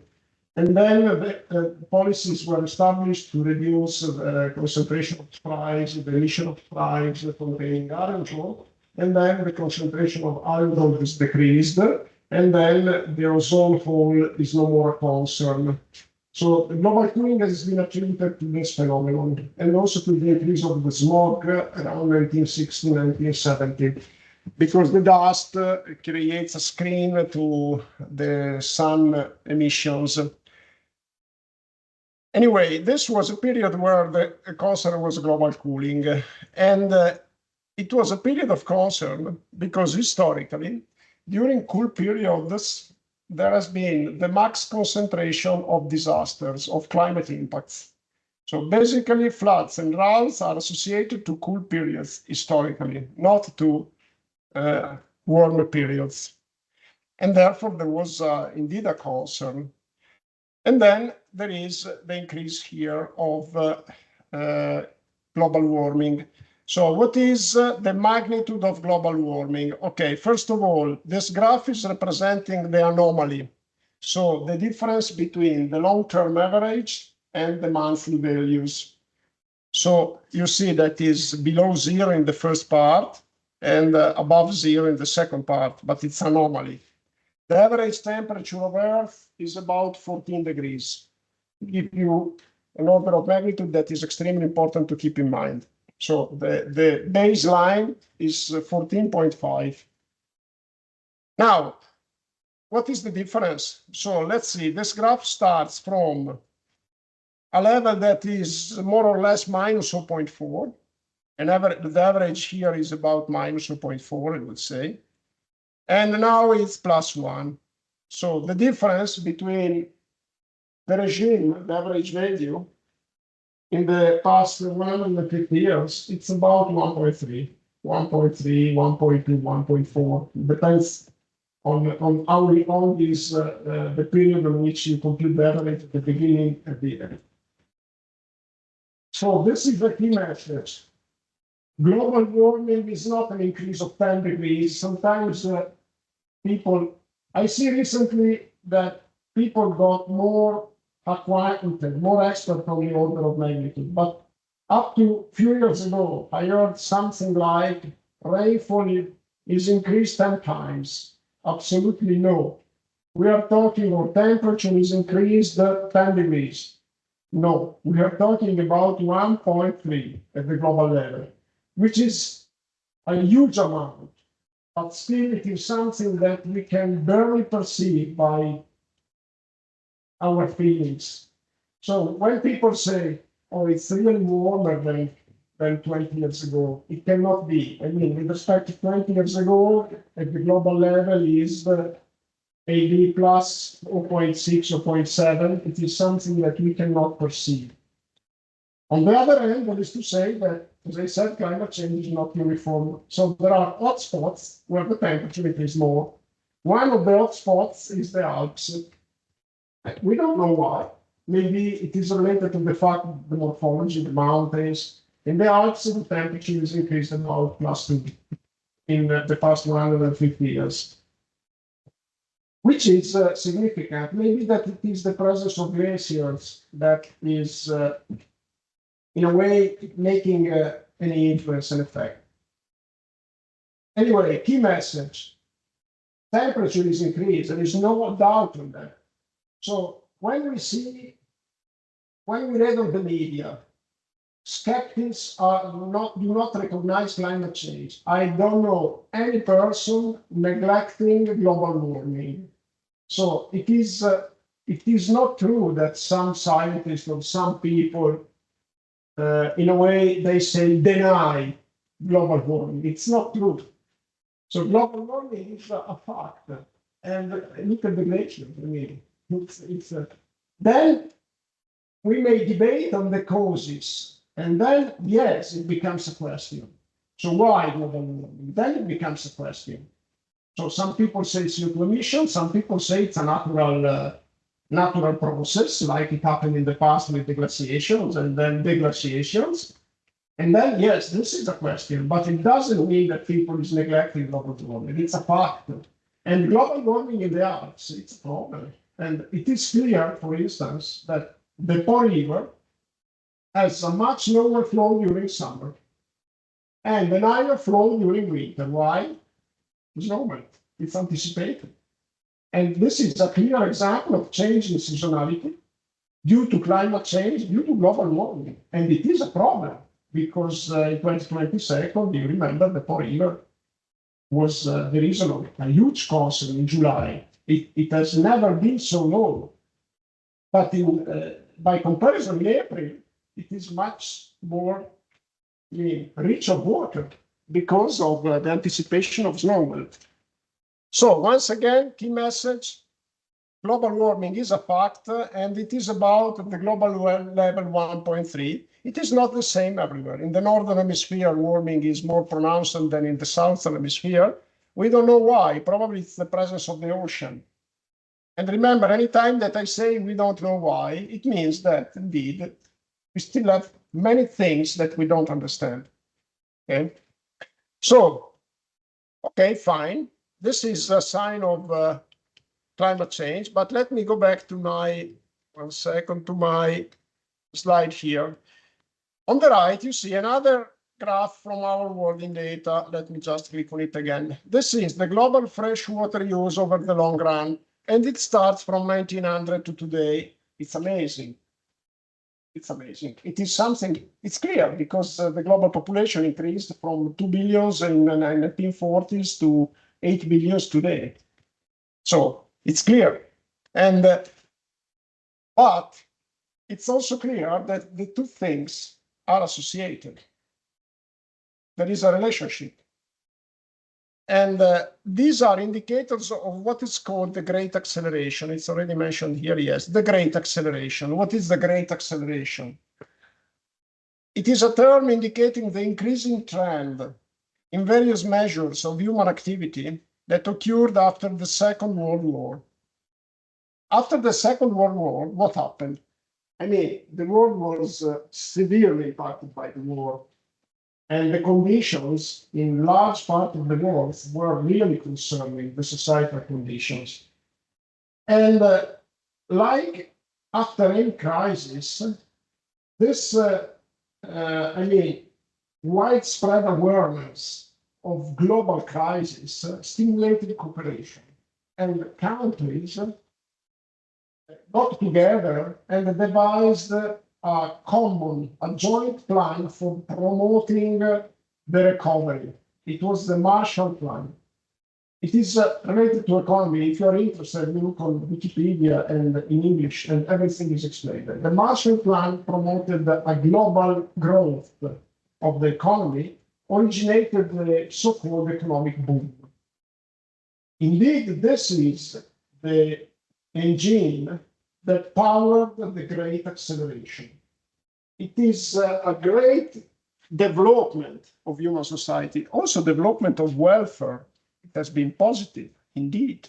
And it has a relationship with the increase of global population, with the increased use of water, and maybe, most likely, the increase of global temperature, indeed. And the great acceleration also caused the first real concerns about sustainability. First, pollution. So the humans, during their development, had to be concerned by pollution already in ancient times. Already the ancient Greeks realized that if you don't prevent pollution, then the general health suffers from that. After the Industrial Revolution, we had the first very concerning problems of air pollution and the increase of cancer, the widespread diffusion of cancer after the air pollution. And then we started, of course, preventing and finding remedies to that. And then there was the problem after the economic boom of water pollution and pollution of water resources in general. A fun story is that if you think of the Po River, which is the most important river in Italy because it's the largest catchment, larger river basin in Italy. I talked with people several years ago that told me that in 1920 they drank water directly from the Po River. It was quite, of course, they said we were looking for the places where it was flowing faster. When water flows faster, it's a sign of better quality. But we were used to drink it absolutely without any problem, and we didn't suffer from it. And then after 1960, it was impossible. Now it's still it's recovering slowly, but still, it's not comparable. And this is another sign of the great acceleration. The pollution. On the other hand, it stimulated the the awareness of sustainability concepts and the creation of the first international forums to deal with it. So what is climate change? And let's play a game. This is an interactive slide, and you can play with it on your own. So if you had to select a definition of climate change, what you would choose among these four?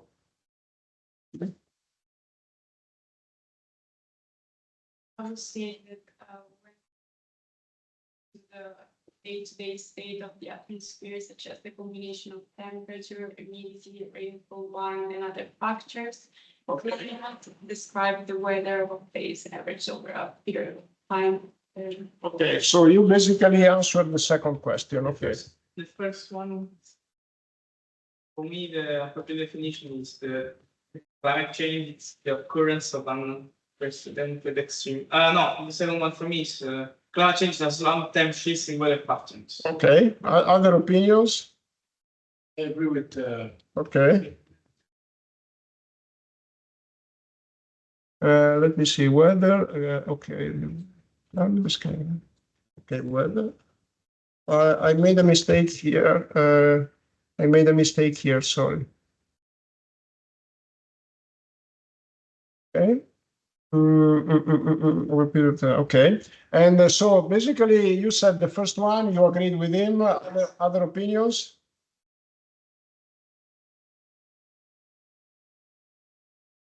Okay. Okay. Other opinions? I also agree with Silvana. Okay. And my writing here is correct, reflects what you said. Okay. Okay, let's try. Yeah. Okay. So let me just let's see if I can see again the let me see.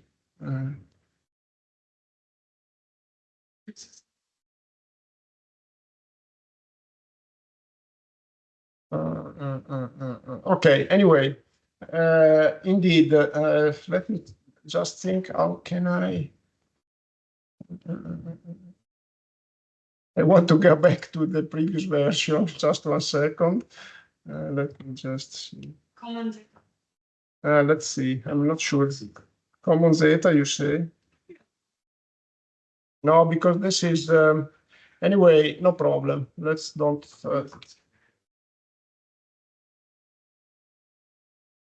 Let me see. I think it is okay. Good.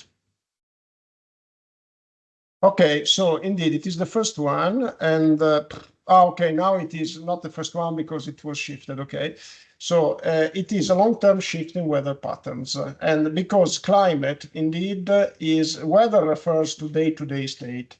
Okay, climate is the average of weather, and it is the average along a period that conventionally is 30 years. Okay. It is a bit strange, conventionally 30 years, because I would say that it depends on the variables. So there are some variables that you need a longer term, a longer period to compute a reliable average. There are other variables whose average can be computed in a shorter period. Last year, I published a paper, and after submission, it was a paper on annual temperature, annual rainfall, and in order to get the progress of climate, we averaged over 10 years. And then we got the editor saying, no, this is wrong. No, first, she said that first it was not average, it was annual rainfall. And she said, this is wrong because if you take the average of rainfall over 1 year, it's too short. Okay, I said, okay, that's fine. Let's go to 10 years. And then she said, no, you have to go to 30. And then we went to 30 years. But averaging over 30 years, of course, we have always short records. We couldn't really identify the progress. But anyway, this is a technical detail. The meaning is that indeed the climate community sticks on 30 years. But so the reference period is 30 years. And it is difficult. It's hard to say why, but it is 30 years. And you cannot say that it's a global deterioration of climate because I already premised that it's not always a deterioration.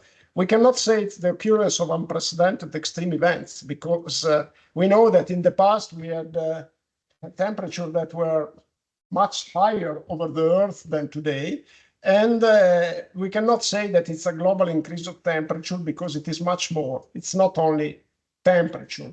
So previously, I have shown to you the graph of temperature, but this is just one variable. Climate change is much larger than that, okay? Okay, good. So now we know what is climate change.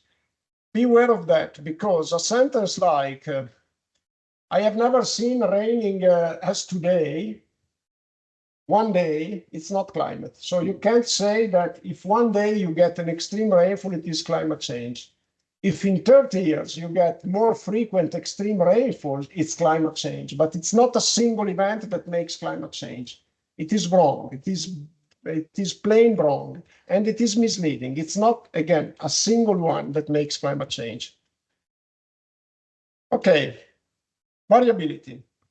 It is quite obvious, but I mean, climate is not naturally constant. It is naturally trendy. And there is a nice paper, 2005, on Geophysical Research Letter, Nature's Style, question mark, naturally trendy. And it is extremely important because, I mean, we don't have to forget that a constant climate would be a disaster. Climate has never been constant. I mean, the alternation of seasons, the alternation of different climate regimes make the system more resilient. And also we are made more resilient by variability, because it's clear, we adapt to variability and we get more resilience to extreme. This is an example of average temperature, northern and tropical America. So there is climate change, global warming, but in the blue graph,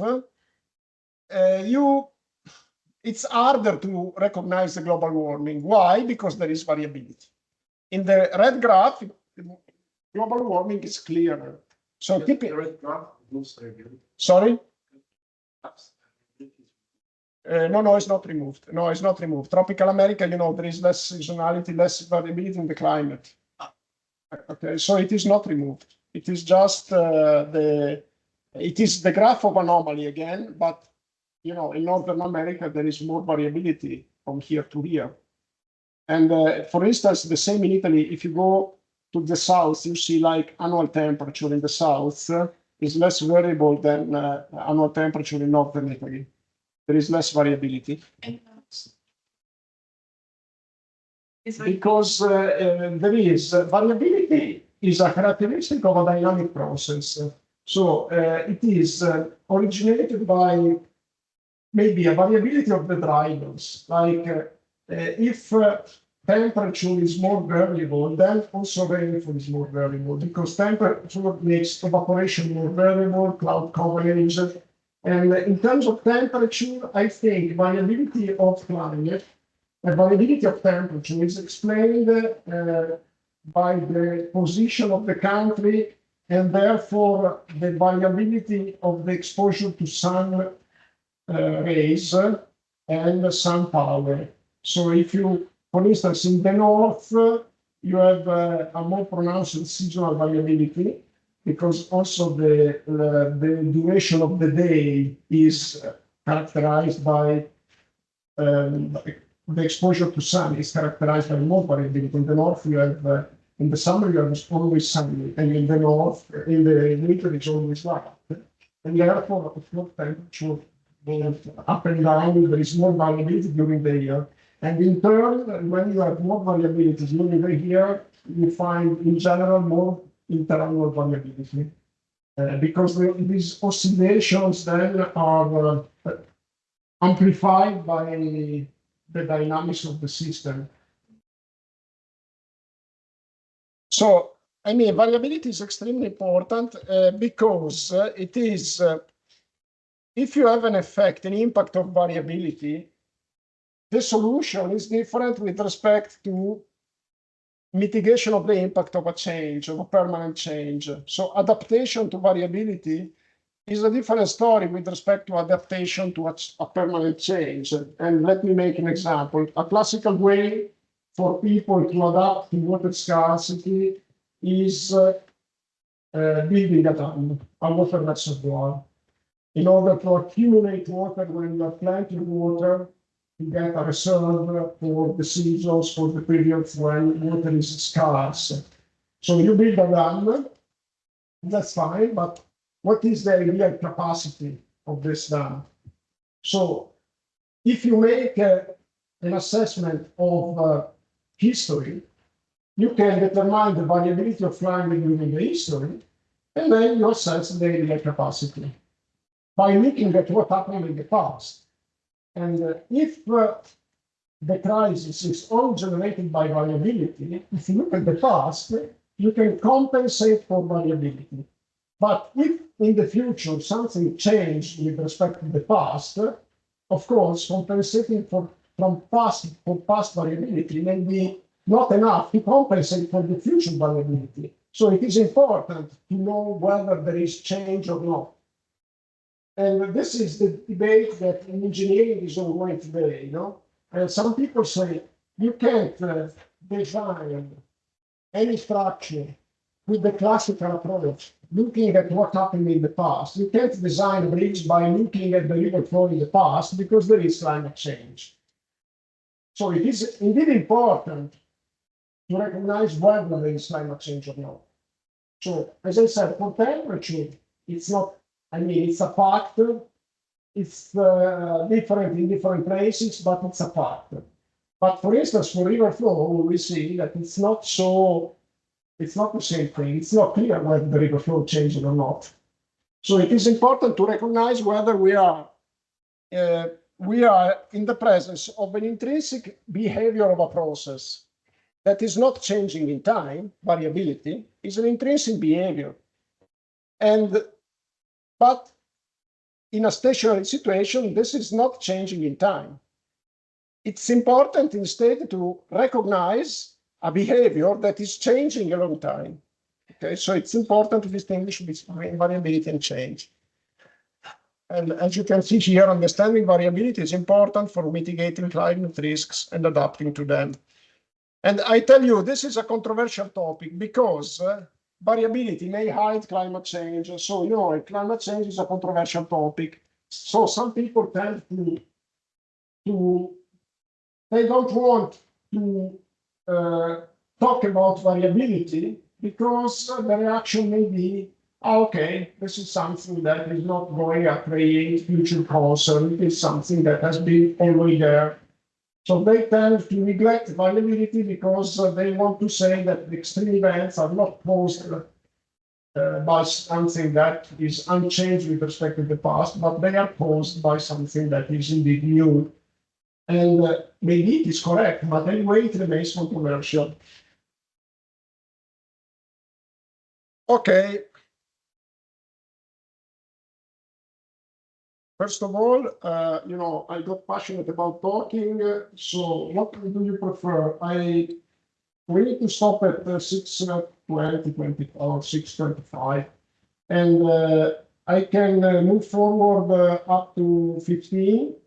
So other 25 minutes, or I can make a break of 10 minutes and then are you tired? Can I go? Yeah, let's go. Okay, let's go. Okay. Another controversial fact. Indeed, climate change is one of the major concerns of modern society. Let me say that sometimes it is overemphasized. There are indeed, unfortunately, several concerns for the modern society, and climate change is one of them, but it's not the most important one. So this is something, it's a debate that all the media takes really a lot of attention, and also in science. I mean, it is a concern, but it's not the only one. If you look at the geopolitical situation, personally, I am more concerned than by climate change, because climate change, in a way, it is something that we can manage, I think. I think we can manage. I don't think there is, like international, I don't think it is something unmanageable. It is difficult to manage, but I think it is not unmanageable. The geopolitical tensions, in my opinion, it is something that if you look at what is happening today, I mean, it's not easy to manage.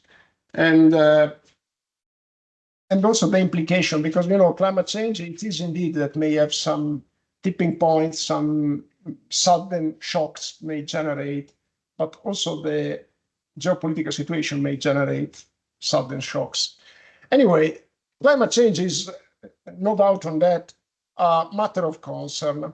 And there is a basic question about what is causing it.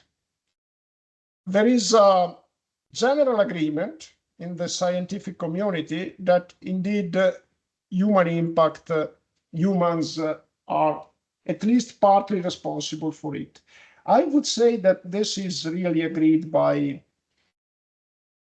the quasi-totality of the community, of the scientific community, but I said humans are at least partly.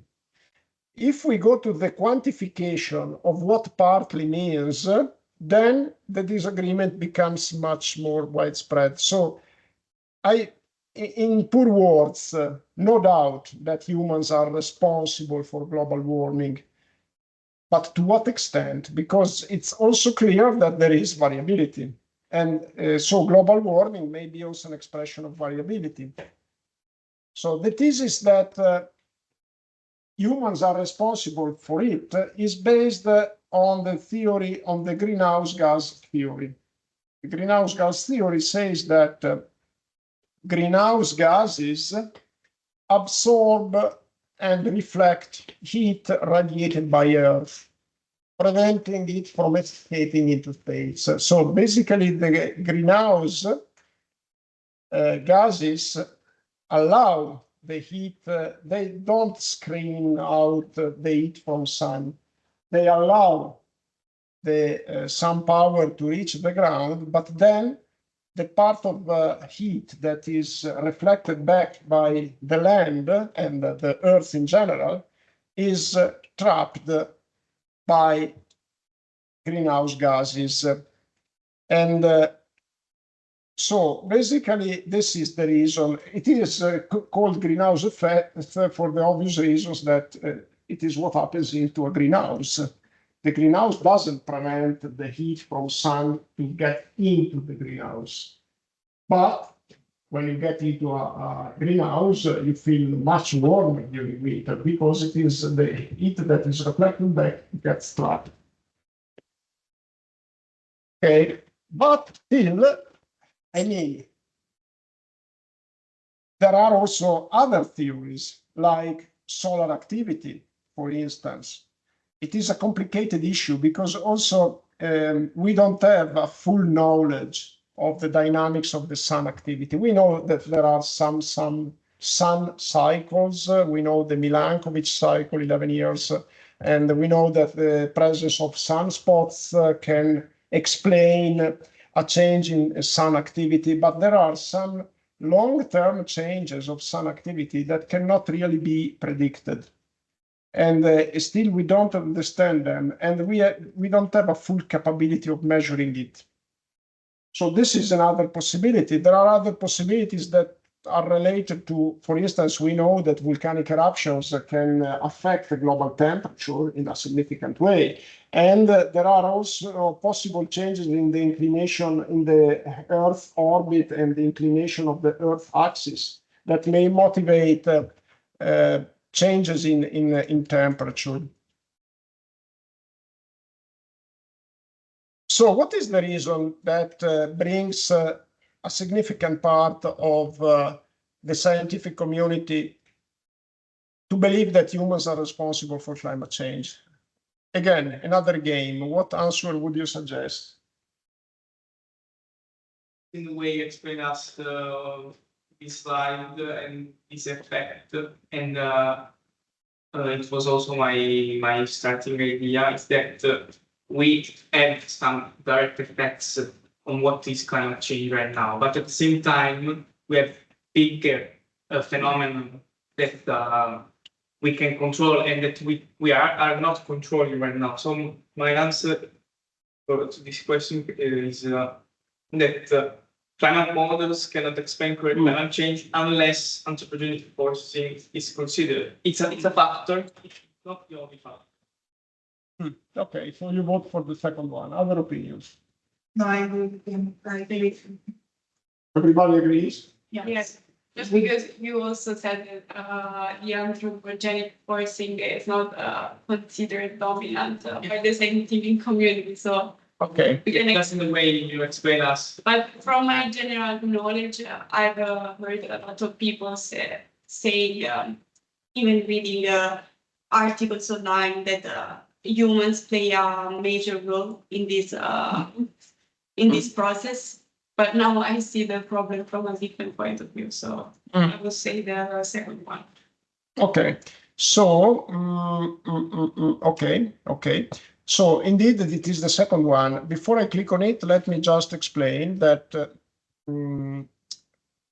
I congratulate you because this question, I put it there because 2 years ago or 3 years ago, I don't remember, 2 years ago. Yeah, 2 years ago. I attended a summer school for PhD students. And I was one of the organizers. I invited a colleague that is a famous climatologist. And the first day, the first lecture, he asked this question to the audience, and nobody got it. He asked the question without giving alternatives, but much of the students said global warming is occurring with an unprecedented speed. And they said absolutely not, because indeed, rapid climate change is something that happened also in the past. We have reconstructions of climate that, past changes were really significant. And the fact that the media agree is the media, we shouldn't we should trust science and the fact and the data. And also the consensus of the scientific community.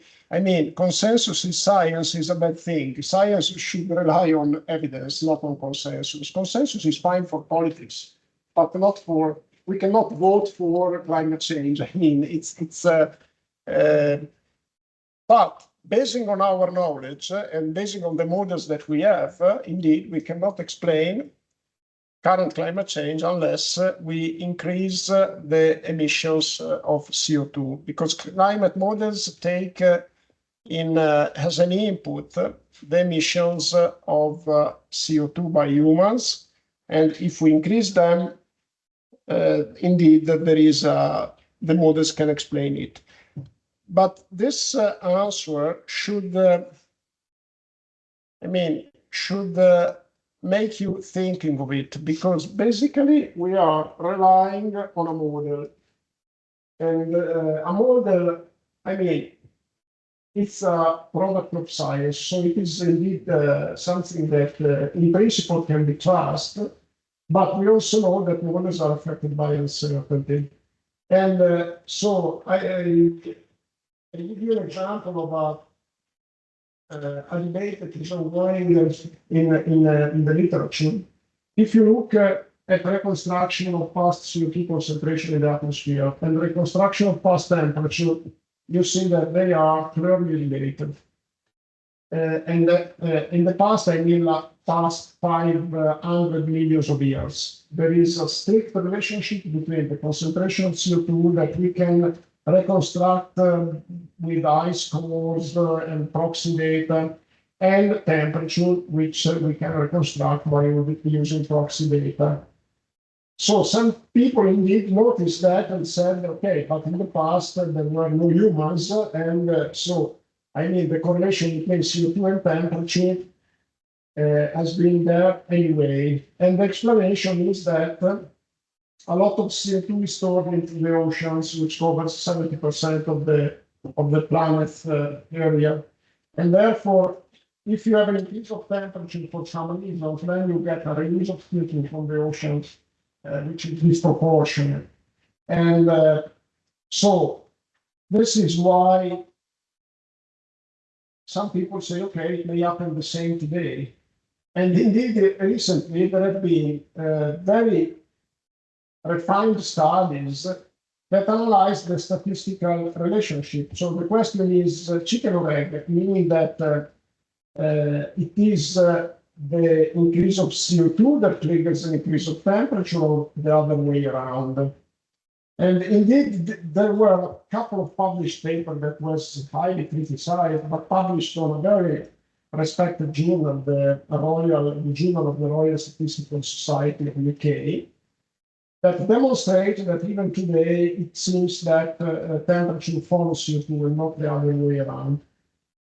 But as I said, they are heavily criticized in a way. And the same paper demonstrated that the human emissions of CO2 are about 20% of the total, which is not negligible. But on the other hand, I mean, it's not the majority of the total. And so the question is still a bit debated on, as I said, it is controversial. On the other hand, as an engineer, I simply say, I understand that the question is important. On the other hand, there is a problem today, and the problem is what we see almost every day: floods, droughts, impact of climate impact. So we need solutions. I fully understand that solutions must be related to the cause of the problem. So if the problem is given by high emissions of CO2, then one possible solution is reducing the CO2 emissions. If you could rule out this possible solution, then we could concentrate resources on other solutions. On the other hand, again, as an engineer, I say, that's fine, but the solutions can be reducing the emissions of CO2, which is good anyway. It's good anyway. Other solutions are solutions based on adaptation. Reducing the emissions of CO2 produces an effect in the long term. I have a problem that needs to be solved today, so I mean, we also need adaptation. So we need an integration of the two actions. And even if CO2, we are not sure that it's a cause. Anyway, reducing the emission of CO2 is beneficial. And therefore, I think that integration of the two actions is what we need. And what is the priority to give to the one or the other? It depends once again on the local context. If we have a major problem, like, for instance, the Liguria region, floods in the Liguria region, floods in the Romagna region, we need to go with adaptation. We need to go with the river management. We need to go with the river restoration, whatever it is. But we need these solutions soon. And then, of course, we may couple it with a global approach trying to reduce CO2 emissions. But I don't think that we should neglect uncertainty. We shouldn't say for sure it's CO2 emissions or for sure it is not. This is a mistake. Okay. Just to give you an idea of the problem, because if you only look at the information that is widely available to the public, I don't think we can perceive what is the real extent of the problem and what are the possible way out. Some numbers are extremely important, okay? I already said that the global temperature has raised about 1.3 since 1880. Temperature increased more in the northern hemisphere. Sea level rise, another number that is extremely important, from 1880 to 2020 is about 21 centimeters at the global level. There are some differences because sea level is not the same everywhere. There is changes in gravity, changes in tides, and there are some differences, but not much pronounced. Keep in mind this number, 20 centimeters, okay? It's not meters. It's and the predictions, the worst predictions from now to 2100 talk of about 40 additional centimeters. It's not meters. 40 centimeters more, I mean, it's not a small number. It's not a problem of inundation. It's a problem of saltwater intrusion into the land. It's a problem related to several consequences that it may have. On the other hand, remember past glaciations 11,000 years ago, the sea level was 120 meters lower than today. Just to give you an idea of what's happening now in comparison to what documented happened into the past. But this is an extremely important number.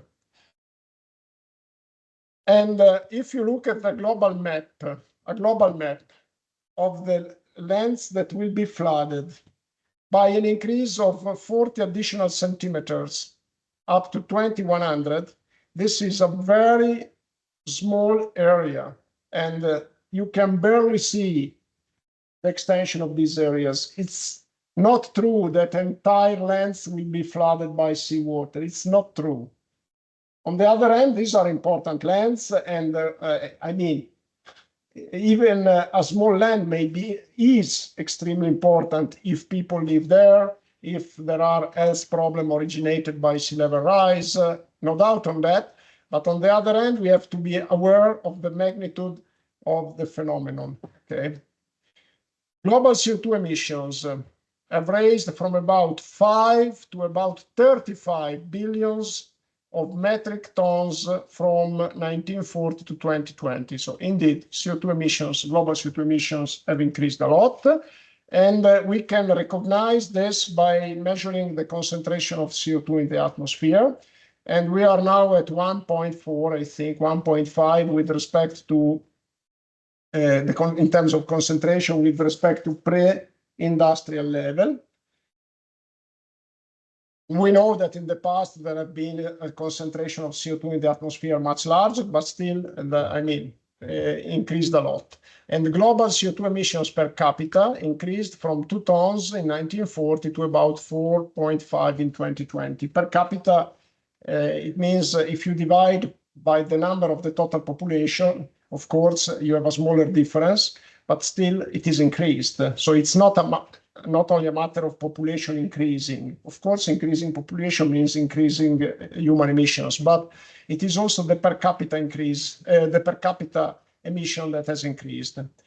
CO2 concentration in the atmosphere increased about 25% from 1980 to 2020. So even in the past 40 years, it is increased.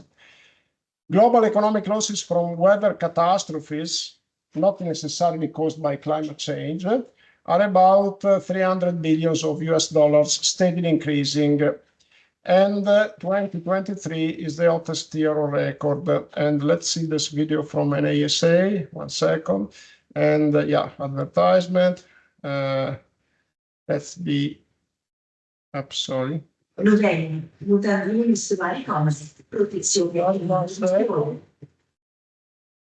removed the sound. Okay, this is an animation of the global temperature. Just 1 second, because I don't see the date here. So, okay. Summer temperature progress along the years, and you can clearly see that the red spots are increasing, especially in the recent past.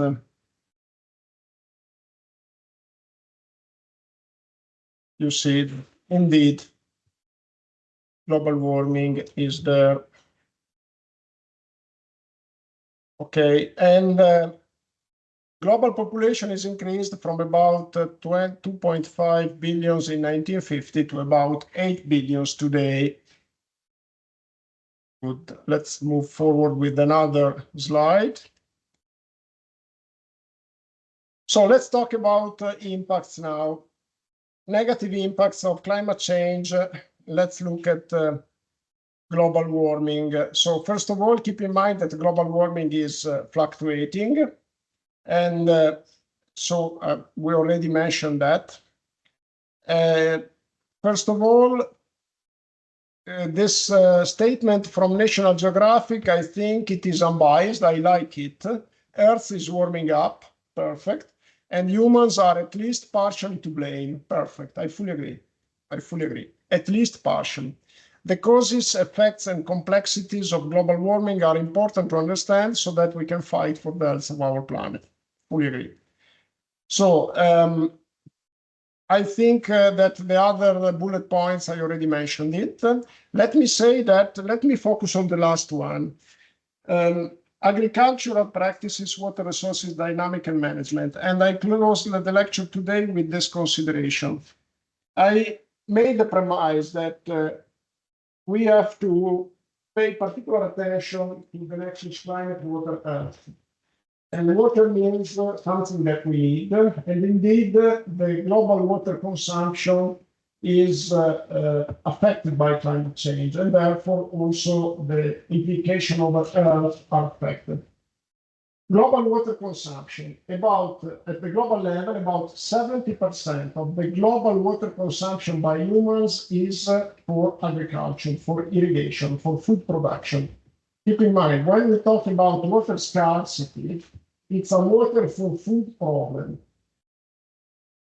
And this percentage also applies to Italy, a little bit less. 65% of the water consumption in Italy and in Europe is for food production, is water for food. Now, the remaining part is about the 30% that remains. It's about 15-20% for civil use, the so-called civil use, civil use, which means tap water, water in the houses, and 10-15% for industrial use, which means industrial use means water that is used for industrial production. So when we talk once again about water scarcity, is a water for food problem. All over the world, the civil use has the priority. So when there is a water shortage, irrigation has a lower priority and industrial use has a lower priority with respect to the civil use.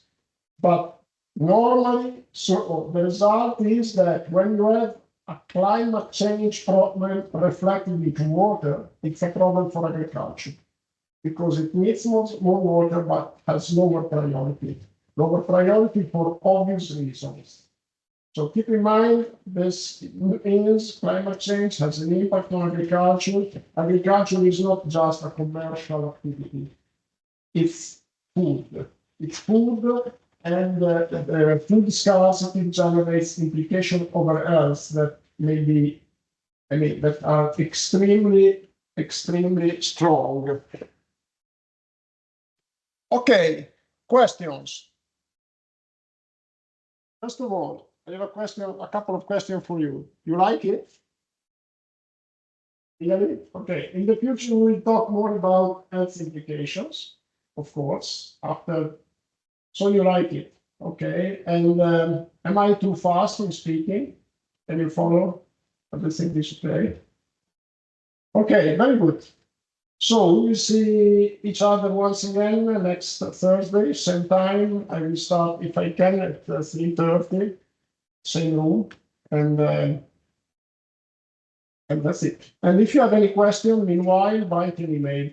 Also for your case, if I can help you in any way I can. I'm not used to compulsory parlo in italiano, tra all'obbligo di frequenza io non sono abituato, quindi non so risponderle, non so dirle se l'università alla fine gliela dà buona tutta la frequenza o solo per la parte, non ne ho idea. Ma voi non potete passare il badge per le entrate? No. Mm. E voi dovete frequentare al 70%? Quindi anche questo dovete fare 80%? Ah, ho capito. Vabbè, comunque è bello tosto come obbligo. Vabbè, c'è da dire che è una regola del gioco, dai. Una volta che non si sa. Ma non potete giustificarvi, no? No, quindi con 80%, ma se uno è malato che fa? Perde. Capito? Deve essere collegato. Ho capito. Ah, sono severi, non c'è che dire. No, vabbè, ma comunque so che medicina è diverso, rispetto a ingegneria è diverso. Poi devo anche dirvi la verità, che a volte avere l'obbligo di frequenza ti toglie il dubbio, perché sennò uno. Cioè io mi trovo molte volte con delle aule, non dico vuote, ma con pochissimi studenti, che poi alla fine si pentono di non aver frequentato alcuni di questi, e a volte toglie il dubbio avere l'obbligo di frequenza, proprio di dire, vabbè, insomma, ci devo andare, ci vado. E quindi uno non sta lì a sentirsi in colpa di dire, ma avrei potuto andare, non sono andato. Non è. Insomma, capisco le ragioni. Va bene, allora, vediamo di fermare la registrazione.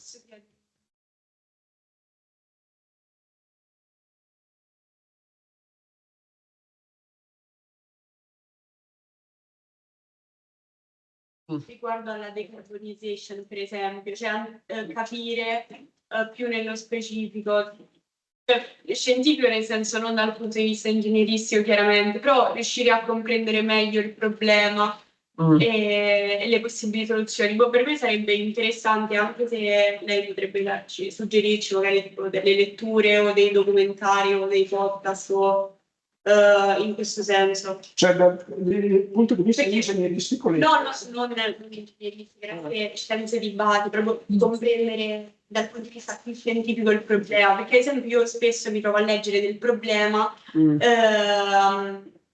po', cioè un po' come se fosse una discussione sul problema, senza poi mai riuscire a capire il fatto scientifico, cioè c'è un po' questo limite. Sì, sì, no, ho capito. Ho capito, quindi in particolare rispetto al cambiamento climatico. lei Sì, pensa? esatto.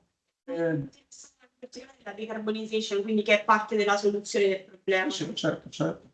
No, ma la decarbonization, adesso io non voglio, dunque l'italiano lo capite tutti, vero? Sì, sì, ok. La decarbonization io non voglio banalizzarla, perché, cioè, anzi, non è certo che sia l'emissione di CO2 sia veramente il maggior driver del cambiamento climatico, però, come ho detto, la decarbonizzazione è comunque una necessità. E poi semmai si può discutere sulle scale, no? Quindi un conto è dire io decarbonizzo da qui al 2030 e un altro è dire l'obiettivo me lo pongo al 2060. Dire 2030, che ormai non lo diciamo più, adesso diciamo 2050, no? Però dire 2030 significa avere un costo sociale elevatissimo e che si va a ripercuotere soprattutto sulle fasce più deboli. Quindi, ad esempio, adesso si parla delle macchine elettriche, no? Dell'Unione Europea che ha detto nel 2035 basta, si chiude con le macchine, che è un target che è indubbiamente molto ammirevole e io ci credo. Però non credo molto nel 2035, perché dico, cioè, il 2035 è domani e va a generare un costo sociale altissimo e non so se ne valga la pena. Ecco, forse se anziché il 2035 facessimo invece una politica seria, al 2050 forse il costo sociale sarebbe più diluito, il sistema si adatta. Quindi, morale, adesso comunque per farla breve, la decarbonizzazione è importante. Allora, le confesso però che studiare il cambiamento climatico o decarbonizzazione, una base scientifica, diciamo, unbiased, mi trovo in difficoltà perché è un argomento così controverso, è ancora in evoluzione, che c'è ancora un dibattito molto spinto, in cui c'è una maggioranza indubbiamente che propende per alcune questioni, però in realtà quando si guarda agli aspetti poi scientifici particolari, non è che sia sempre una maggioranza, cioè, ci sono degli aspetti che ad esempio il cambiamento climatico sulle piogge estreme sono piene, no? Non c'è una maggioranza che dice sì c'è o una maggioranza che dice sì non c'è, oppure le soluzioni, non so se ci fate caso, quando si parla, succede la piena, no? Dopo intervistano uno che dice bisogna rinaturare i fiumi e quello dopo che intervistano dice bisogna fare delle casse d'espansione, che sono tutte e due soluzioni accettabili, però non sono contrastanti. No? Allora, morale, sono un po' in difficoltà. Io quello che posso fare, perché non c'è ancora una opinione, è un tema che ancora stiamo digerendo. Ecco. Ma non potrebbe essere dovuto al fatto che, cioè, lei ha detto che noi ci basiamo ci sono dei modelli, diciamo, su cui poi uno basa questo cambiamento climatico, cioè l'avanzare di questo cambiamento climatico, ma non può essere che, dato che comunque è una società che negli ultimi decenni ha avuto velocemente questi modelli che effettivamente non sono più applicabili e che siamo, cioè, c'è questo legame a dei modelli che crea queste bias. Io credo che sia un modello molto complesso, ma un sistema che conosciamo solo in parte. E non credo che il problema sia la società che sta cambiando e quindi la componente umana che sta cambiando. Credo che il problema sia che noi ci sono alcuni feedback, meccanismi del sistema clima. Poi magari adesso, le prossime volte, quando abbiamo più tempo, in inglese vi faccio qualche esempio, che ancora non conosciamo. E ad esempio, un esempio che lo posso fare subito perché è veloce. Gli oceani, la circolazione oceanica è un motore essenziale, e però un motore essenziale della circolazione oceanica sono le acque che dalle terre emerse entrano nell'oceano. Ecco, noi conosciamo gli ingressi dei fiumi, ma gli ingressi che non avvengono attraverso i fiumi, che sono probabilmente ancora maggiori, perché tutte le acque sotterranee non abbiamo più poli del ecco, quindi, morale, cioè ci sono ancora delle incognite elevate che fanno sì che questi modelli, che comunque stanno migliorando, su certe cose diano una risposta buona, ad esempio sulla temperatura, danno una risposta buona. E mentre invece, ad esempio, sulle piogge, che voi capite che è una cosa molto più difficile da prevedere della temperatura, non siamo del tutto sicuri che diano una risposta buona. Quindi praticamente i modelli sono ancora affetti da molta incertezza e questo genera delle interpretazioni che sono non sempre concordi. Poi mettiamoci il fatto che oltre ad essere un problema globale, è un problema che ha una rilevanza politica enorme. Insomma, cioè, l'elezione del Presidente degli Stati Uniti, tutti qua se dice Trump, le politiche climatiche vanno a quel paese, e se no, ma non solo degli Stati Uniti, vedete che anche i rapporti stessi tra Europa e Cina sono regolati anche da questo, perché bene o male noi adesso ci ritroviamo che se imponiamo le auto elettriche abbiamo il mercato cinese che entra perché loro le producono diciamo con meno cura riguardo alle emissioni di CO2. Oppure il rapporto che si è venuto a creare con la Russia, con l'energia, col gas, cavolo, quello è stato a posteriori un errore, no? Cioè, quindi andare verso la decarbonizzazione, dicendo, aumentando la dipendenza dell'Europa dalla Russia è stato un errore. Però, quindi, insomma, ci sono delle implicazioni che rendono il tema controverso, però io comunque adesso un paio di letture, magari una che sta da una parte, una che da dall'altra, gliele consiglio. Ci sono tanti libri, però ci vuole qualcosa di scientifico.